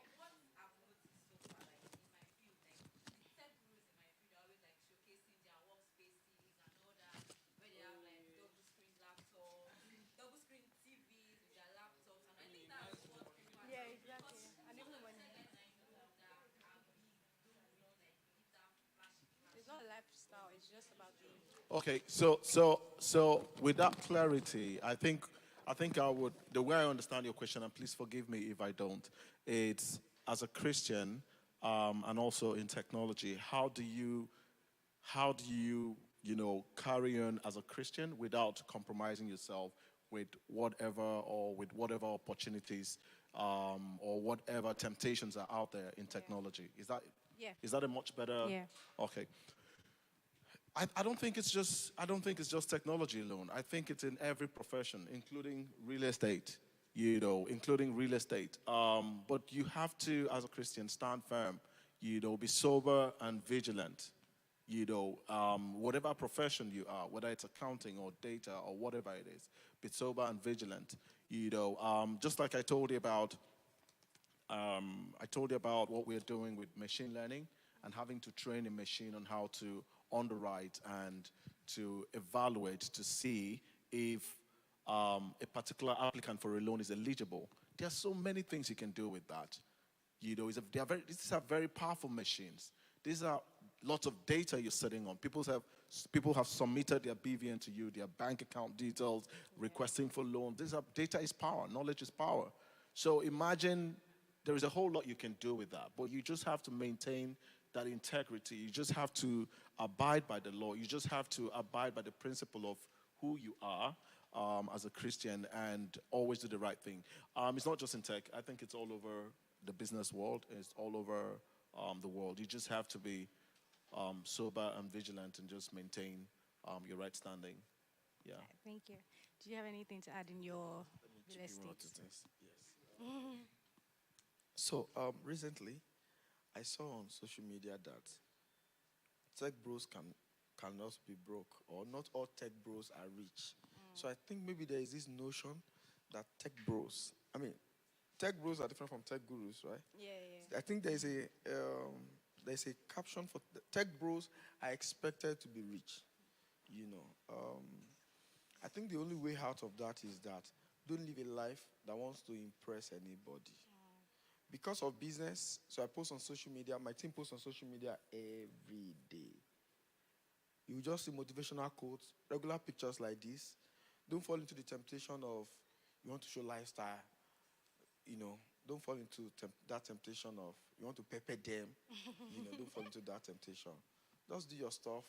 Keep it simple. Don't make the progress for anybody. Do it for yourself. And even once you achieve your aim, there's always a bigger picture. So tech bros are always rich. How true? How true. Don't put yourself in any situation that will make you to come under undue pressure. Mr. Abasiama, my friends in real estate, they drive better cars than I do. I mean, my contemporaries. But even my juniors, yes. But I don't give a damn about it. The priorities are different. So it's good to be clear. Thank you very much. Dr. Freeman, this question is for you. Was there a time when it seemed as if passion was not enough in your newly found profession in realty? As a realtor, rather. Before they taught us that all you need to do business is passion. But in recent time, we have now discovered that if you follow the model that we discussed, following needs, solutions, and all of that, you might not have passion for it. As long as they want to pay for it. Take the money first. Because your passion might be an NGO. Take the money, use the money you generate, part of it, to finance your passion. If you follow passion, it might lead to hunger. I don't know if you have anything to add before I throw the next question. That's very interesting. There is a side to it. There's the other side to it also has to do with, like in the technology world, passion is also very critical because passion is like fuel. You can run out of fuel, especially in a business. Imagine starting a business and just like he had said much earlier, first year nothing comes true, second year nothing comes true. What's actually driving you? It's actually the passion or your quest for gold. And that quest for gold is passion. So if that passion is not there, imagine if the gold was in medicine. And you don't have the passion, but there's gold in medicine. How would you have handled that? They have followed the gold in medicine. Because there are business sides to medicine. There are business sides to medicine. The doctors might not make the money in medicine, but the owners, the hospitals make the money, so. Okay. So both passion and gold is very important. Yeah. Okay, Mr. Abbas, this is for you. So it says, "Good day, sir. I'm a UI UX designer. I recently came across a tweet on Twitter that said, as a beginner in design, you shouldn't post what you've designed on or design Twitters, that you should be private about it. What is your take on that?" Interesting.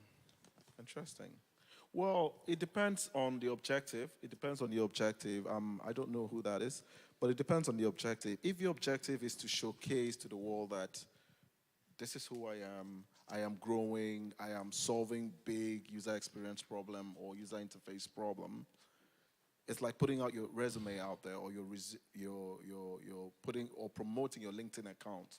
Your LinkedIn account is basically a summary of your professional growth and where you are. So as a junior UI UX, if you want to show to the world that, listen, you've grown, if you want to show to the world, look at what I have solved. I've been able to solve this user experience problem or this user interface problem. That's UI UX, by the way, guys. Yes, do feel free to show it. A lot depends on your objective. If you're looking for a job, if you're looking for new partnerships or new opportunities, then by all means showcase that if that will bring that. But if you're just flaunting your expertise, I think it's best to be modest, and also depends on where you're posting it. If you're posting it on LinkedIn, maybe because you're looking for professional opportunities, that makes a whole lot of sense. But if you're posting it on well, I'll leave it for you guys. So, so it depends on the objective. If it is to attract new opportunities, then on LinkedIn, by all means, do feel free to post it. Maybe post it in a community of other UI, UX experts to show how you have grown. Maybe to get people to interrogate the work. By all means, do it. But if that is not the objective, if it's just to show off, or if it's you don't have any objective for posting, then I don't think it's needful. Yeah, I think I completely agree. This is similar, but this is open. This is from Solid. It says, I'm a writer, but with my age and experience, it's a little limiting to go further, because I've tried and advertised myself in spaces like Upwork. How can I monetize my poetry? By simply writing. So like in terms of, okay, so how does, in whatever field you're in, how do we promote ourselves, or how do we get clients? Even if entrepreneurship, anything, what are the steps to ensuring that, okay, I'm starting this thing as a business or whatever it is, how do I attract people to what I do? I think that's the way we should look at that. Okay, I think the first step would be what I call the initiate principle. You start from the customers and work backwards. Who are your customers? Where are they? And once you've identified clearly people that are looking for poetry, people that are looking for artwork, this is where they are, and these are the people that are looking for this type of work, then by all means go out there and showcase it. You can put it up at Upworks, but there are a litany of marketplaces where you can showcase your work and you get found. Creative work like that, it's very important that it's out there. I came across a painter, a Nigerian painter, who's trying to get his work on Artsy. Artsy is a global marketplace where creatives, painters, artists, they get to upload their work for the world to see.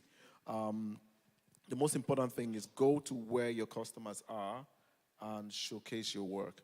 And absolutely, once you go to where your customers are, if you just show it to the whole world, then it's not targeted. You're broadcasting. Every Dictum and Harry would say it, and that's not what you want. So you want to be able to go to where they are so that your chances of hitting the target is a lot higher. So where they are gathered, where they are there. Define, first of all, sorry, I beg your pardon. Define, first of all, your customers. Who are there? What are there? What is their purchasing power? What country? What demography? Oh, this is where they are. Then go in there and showcase your work or showcase your poetry. Dr. Abbas. Sorry, Dr. Freeman. Okay. So this question is from Adedayo. He or she is a pharmacologist or pharmacy student, and it's a long note, but I'll just skip to the bottom. I had an idea I wished to build, and I contacted my mentor and told her about acquiring skills to build the idea. But she was of the opinion that learning to make money is more important and different from skill acquisition. My question is, must you have skills in the company you want to start? If no, how do you balance getting funding and skills to set launch? I don't know if you're here and you're comfortable to add more context. Oh. All right, thank you very much. So basically, I had an idea of such that I was willing to build, and I've been hinting at the company of my mentor. So I approached her and told her I'm going for a break to acquire the skills, and she was trying to make me understand that acquiring the skills is good, which puts you at a position of building it yourself. But then you need to learn how to make money. Because at the end of the day, getting the skills you have to be the one working it out yourself to make the money from the company you're trying to build. But so I was a bit confused about getting the skills and getting the money. I was lost in between. Money for funding, because at the end of the day, even if you still have the skills, you still need money to launch the idea. So what comes first? Getting money for the funding or getting the skills, or I'm just lost. So, investors, they invest in companies for so many reasons. One, they'll look for exponential growth. The potential for exponential growth. Thank you. The other thing they'll look for, which is very important, is skills. The founder, the people behind this company, do they have the expertise? Do they have the capability, the skills to be able to drive this company to achieve what they've promised us it will achieve? So you have to be very careful. It's a chicken and egg situation. You may have to delay it a little bit, finish your school, maybe get a bit of expertise or experience here and there.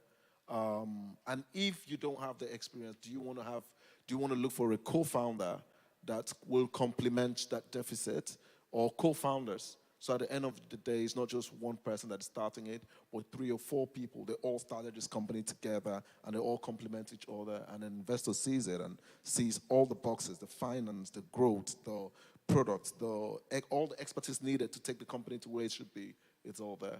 Do you understand? I don't know if I've answered that question. Have I? Okay, so Mr. Abasiama has really done justice to that. But the other side I want to add to it is that you cannot develop the skills, all the skills, for everything you need. You know, some of these you can pay for, you can hire, you know. I think that's another side to look at it. That'll be my contribution. Okay. Thank you very much. Dr. Freeman, I think this question is for you. I really don't understand how you start a business without capital. I feel venturing into real estate, you should have a bit of money put out somewhere to begin with. I have a shortless apartment which I rent out from time to time. Without a starting capital, how would one venture into such? My response will be, obviously it will not be compared to his response. But yes, you can start a service business without capital. There are lots of people. I mean, we talked about the gig economy. Gig economy basically means this is a gig for you. You can work from home, you can work remotely, you can start anywhere you are, and you don't have to wait for capital to get started. I started my business with 40,000 naira.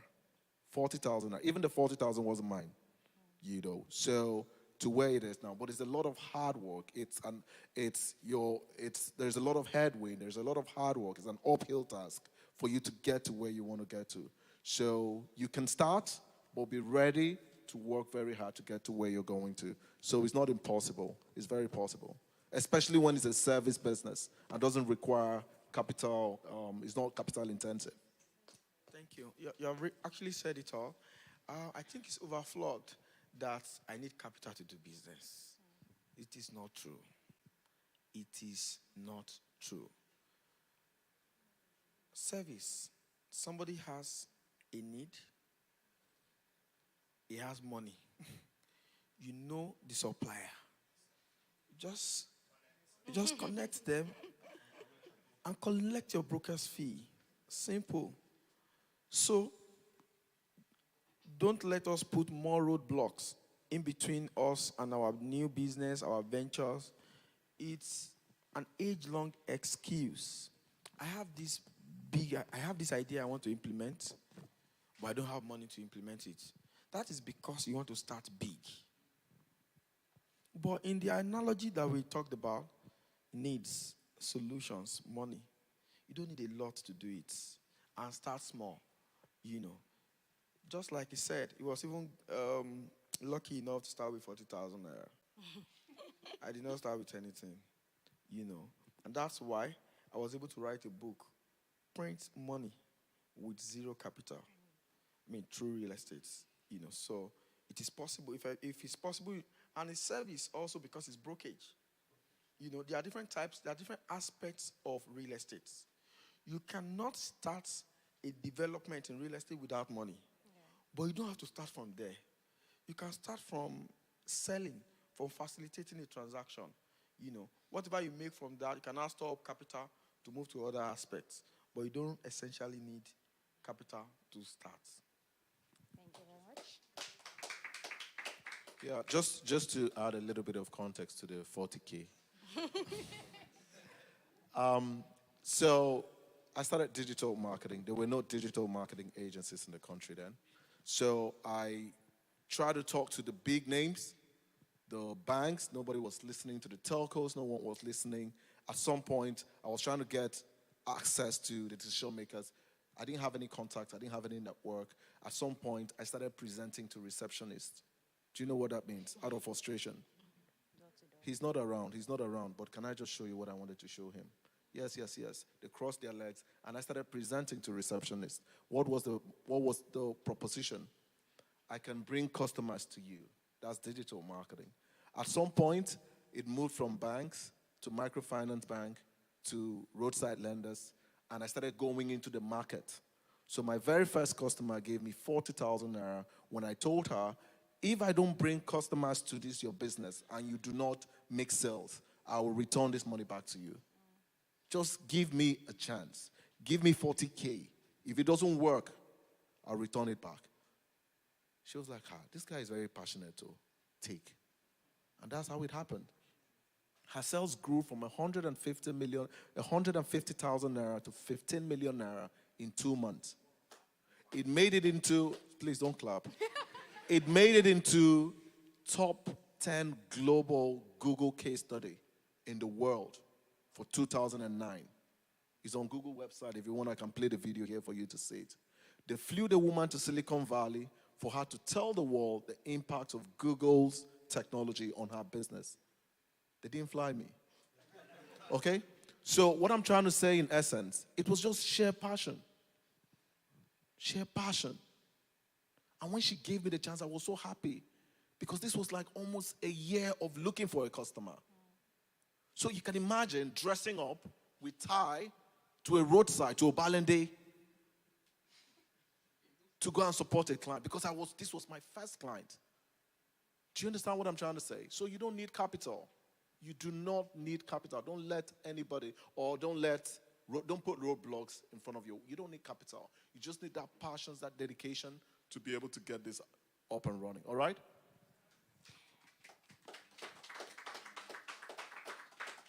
Mr. Abbas, this question is for you. Thank you so much for your session earlier. My question is, as an entrepreneur, could you take us through your journey? Take us on a journey through the growth of your company. Why did you start the company? How was the starting development stage like? What were the challenges you faced, and how did you overcome these challenges? Oh, okay. I already started. So with Baby M, it was a big success for her, and I was also very happy. I didn't make any money from it because the 40,000 naira was literally to prove that digital marketing works. Do you understand? And from there, Google also. From there, when the case study came out, a number of people were like, "Can you do the same for me? Can you do the same for me?" Because every business, they're in business. Everybody's in business to make money. So if you go to someone, I will bring you customers. Just give me X, Y, Z. And for some of you, I've seen some familiar faces that have come for training. You know what digital marketing is. It's the acquisition of customers. Do you understand? So from there, we started from one client to another. It was very slow. I was working from home, working on my dining table. And from there, the big names started coming out. Or it's not the big names, the medium-sized names started coming out. There were a number of challenges. One of the challenges was with talent, because people didn't understand what I was doing.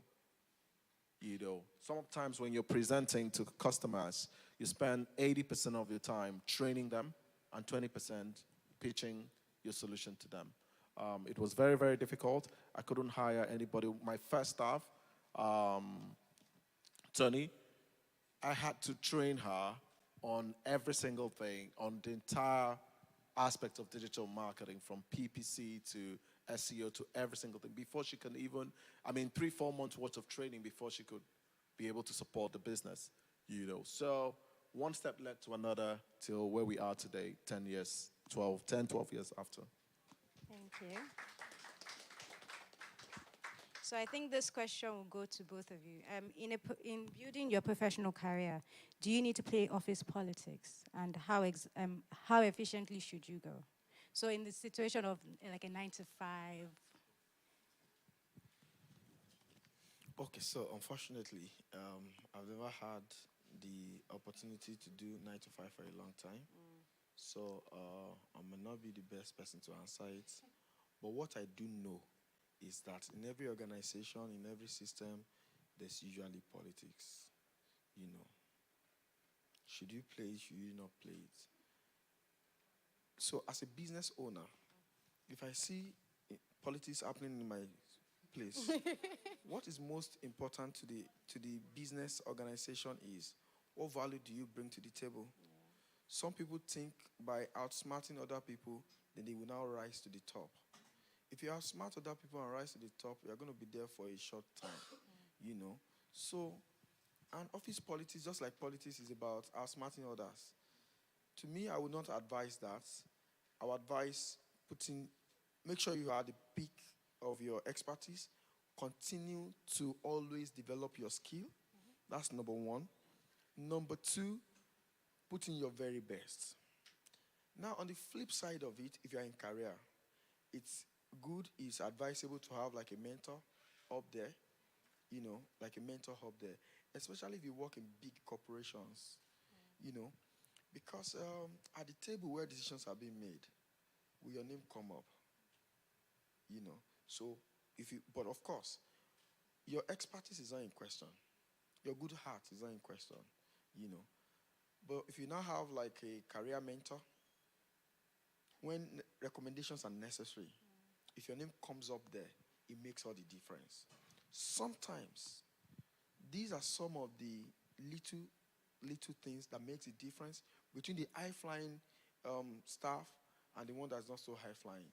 Why? Because there's usually a table where decisions are being made, and the names that come up there are being considered. So it's important that your name should come up on those high tables.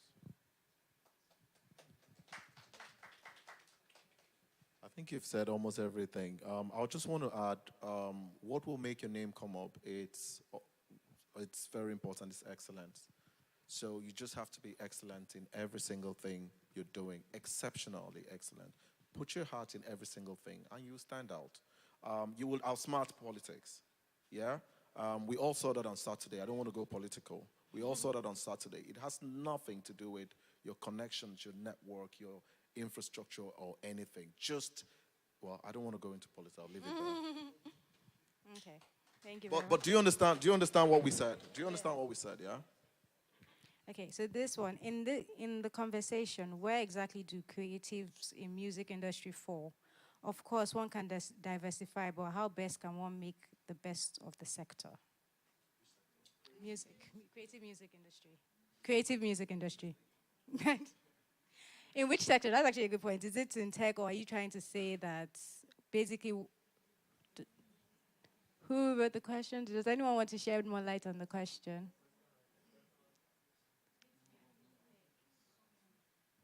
We'll just address both sectors.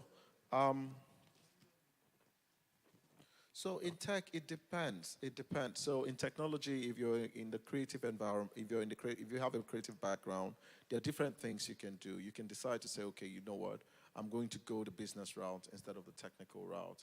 I can build. Let me just give you an idea. I can build a marketplace where, if you're looking for freelance music creative entertainers, you will be able to find them, for example, and you could call it music sport, for example. People that are looking for drummers, common drummers around me, or do you understand what I'm saying? Just think of it like Uber. Like Uber, you're looking for taxi around you. You can find music talent around you for events, for shows, for whatever you want. And then your card will be debited. And do you understand? Do you get it right? Yeah. So that's one aspect. So that way you're not entirely out of your music career, but also it's around what you're passionate about. Okay, thank you. To buttress what Mr. Abasiama said, if you are diversifying, it's good to look at the value chain of your business or the industry you have. Let's say you are selling shoes or you're making leather wares. So instead of selling shoes today and tomorrow you're selling makeup, instead of selling shoes today and then tomorrow you are selling jackpot opportunities, those are two very different routes. And while it's good to diversify and increase your income and revenue, it's also good to not do it in a way that would damage your brand and make people begin to doubt you. Because you see some entrepreneurs, because they want to make ends meet, they sell everything. Nails, snails, everything. They sell everything, So when I started real estate, after some time, I wanted to diversify. And then I started a logistics company called Delivery Man. So real estate, logistics, 2 words apart. My real estate company was in Naija. Then, because I want the logistics firm to support the tech that is happening in Yaba, the delivery logistics company was in Yaba. Of course, the business collapsed, because they are two different stuff. So, if you want to diversify, still look into the industry. So, if you are making shoes, for example, you are making leather shoes, handmade leather shoes, you can diversify into supplying other shoemakers leathers. You understand it? You can, along that same value chain, there is more that you can do. So now, I haven't learned from the failure of my logistics company. My business diversification now is still within real estate. From brokerage, it grew to development, then now to now to tech. But now, it is not any tech, prop tech. You understand it? It still has to be consistent. That way, if you hear the new stuff I'm doing, you will not be like, he has joined the bandwagon. No. It is that, it is still consistent. So let your diversification still be within that same space. That way, your brand is not damaged, it's expanding, it's increasing. And people that don't know you will think you are so smart, that, your business is growing, So let's keep it within the value chain of your industry. Thank you very much. So this question is not quite clear, so I'll say it, and then if the person would like to shed more light, so it'll be good. Please kindly talk through, throw more light on, in all you do, glorify God. Communicating that absolutely without overriding other people's belief, faith, and still thrive and stand out in business. Does the person want to share more light on what exactly the question is? Okay, I think I'll just ask one more question for both of you. Mr. Abbas, so tech is quite broad, and every day there's a new language coming out, especially if someone was going to software development. So I think I would ask a question around where can you find the sort of language that would be applicable for what you want to do, and how do you start? Basically, how do you start if you are deciding to go into tech? How should someone who wants to go into tech begin that journey? So the journey begins with acquiring skills, and tech is inherently iterative. So things are changing every single day. That's why if you look at your phone today, I can bet you if you look at your phone before the end of today, there would be an app due for update, because there are changes, improvement every single day. So the languages would always, even I till today, I'm still learning new languages. So you have to be ready to keep yourself up to date with changes, with how dynamic the industry is, and where to start. You start by acquiring skills, but do acquire skills where you're passionate, where your passion is. So I shared a few platforms where you can acquire the skills, and I wish you all the best. Thank you. Dr. Freeman, so you changed your career, and I think my question to you would be, so if someone is thinking of changing fields from either what they study or what they're currently doing, what's your advice to someone who is thinking of making a direct change? Okay, so why would you want to make the change in the first place? So I made the change because it was consistent with who I am.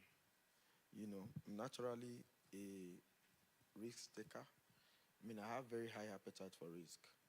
That's why it was easy for me to move from the secured to the unsecured. If you understand that I did Ebola work, you know, in Sierra Leone, which was the hotspot.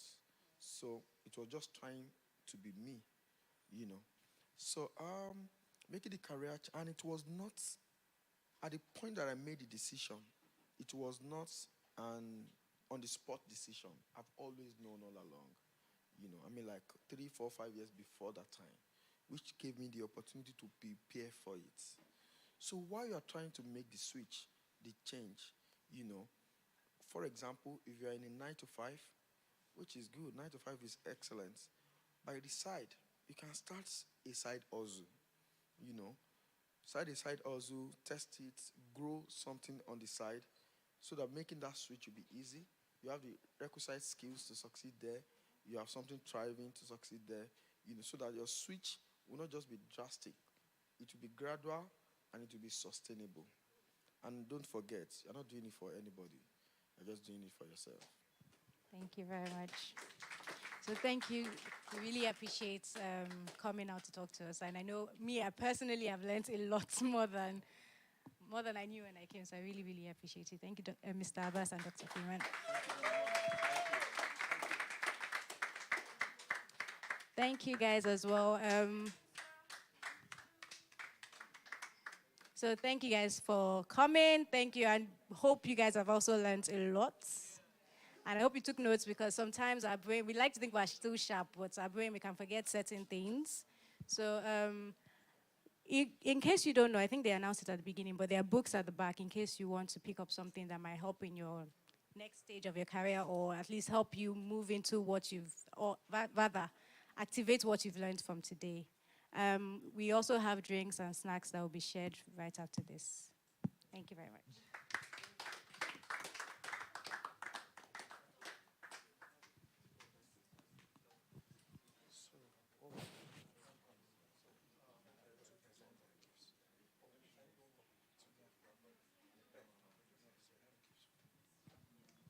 All right.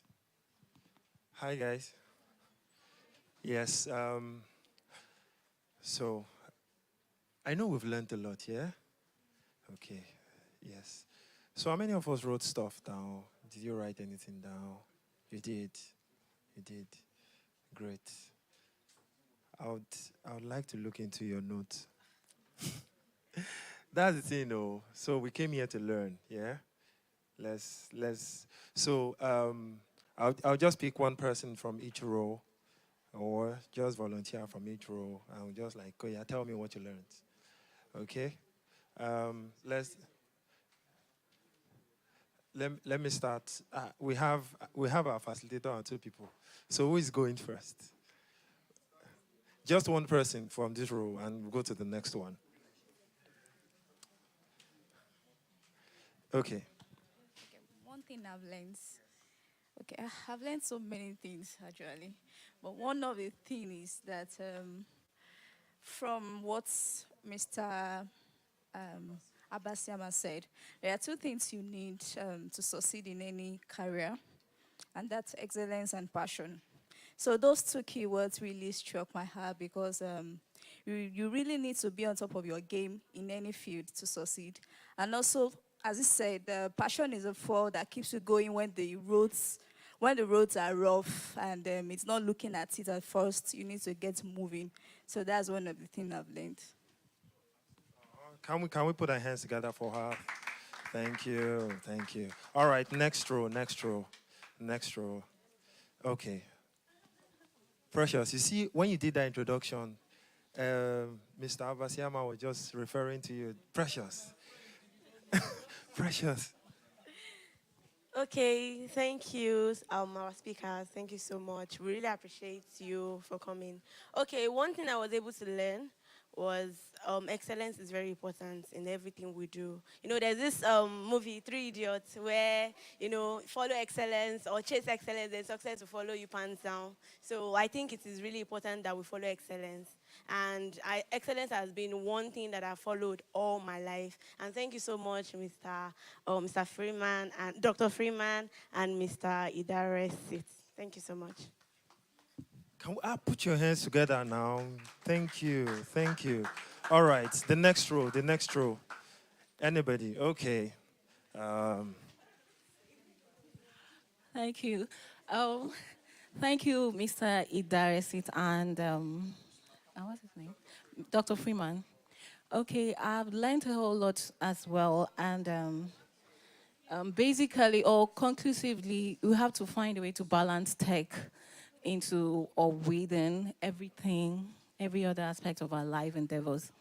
And then I made a comment on one of the questions asked. I think the person who talked about putting out your idea and that he was advised not to, he or she was advised. I don't know if I'm wrong, if there's any room for the speakers to address the issue have to do with competition, like idea theft.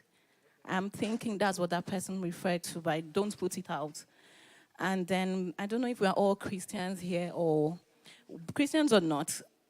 I think the fallback would be a risk we just have to take, putting it out there and then trusting God or whatever you believe in, and that your excellence or your work stands out irrespective.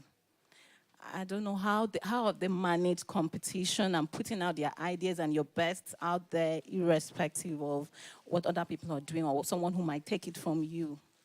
It wasn't read out, but I think that's the angle. All right, thank you very much. Let's put our hands together for her. Did we get that?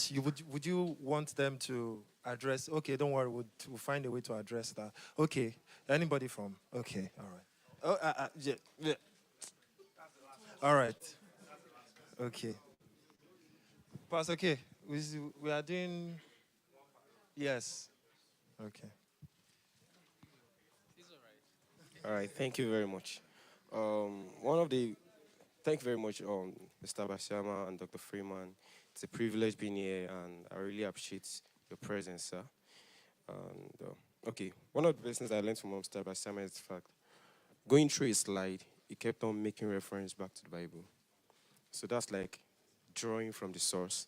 So as much as he's going on motivating us, showing us opportunities and everything, the tech business and everything, he kept on going back, referencing back to the Bible, how important it is going back to the source. And the fact that he said we have to identify our passions early, and we have to invest our time, money, training, and getting our time, money, and in training and certifications.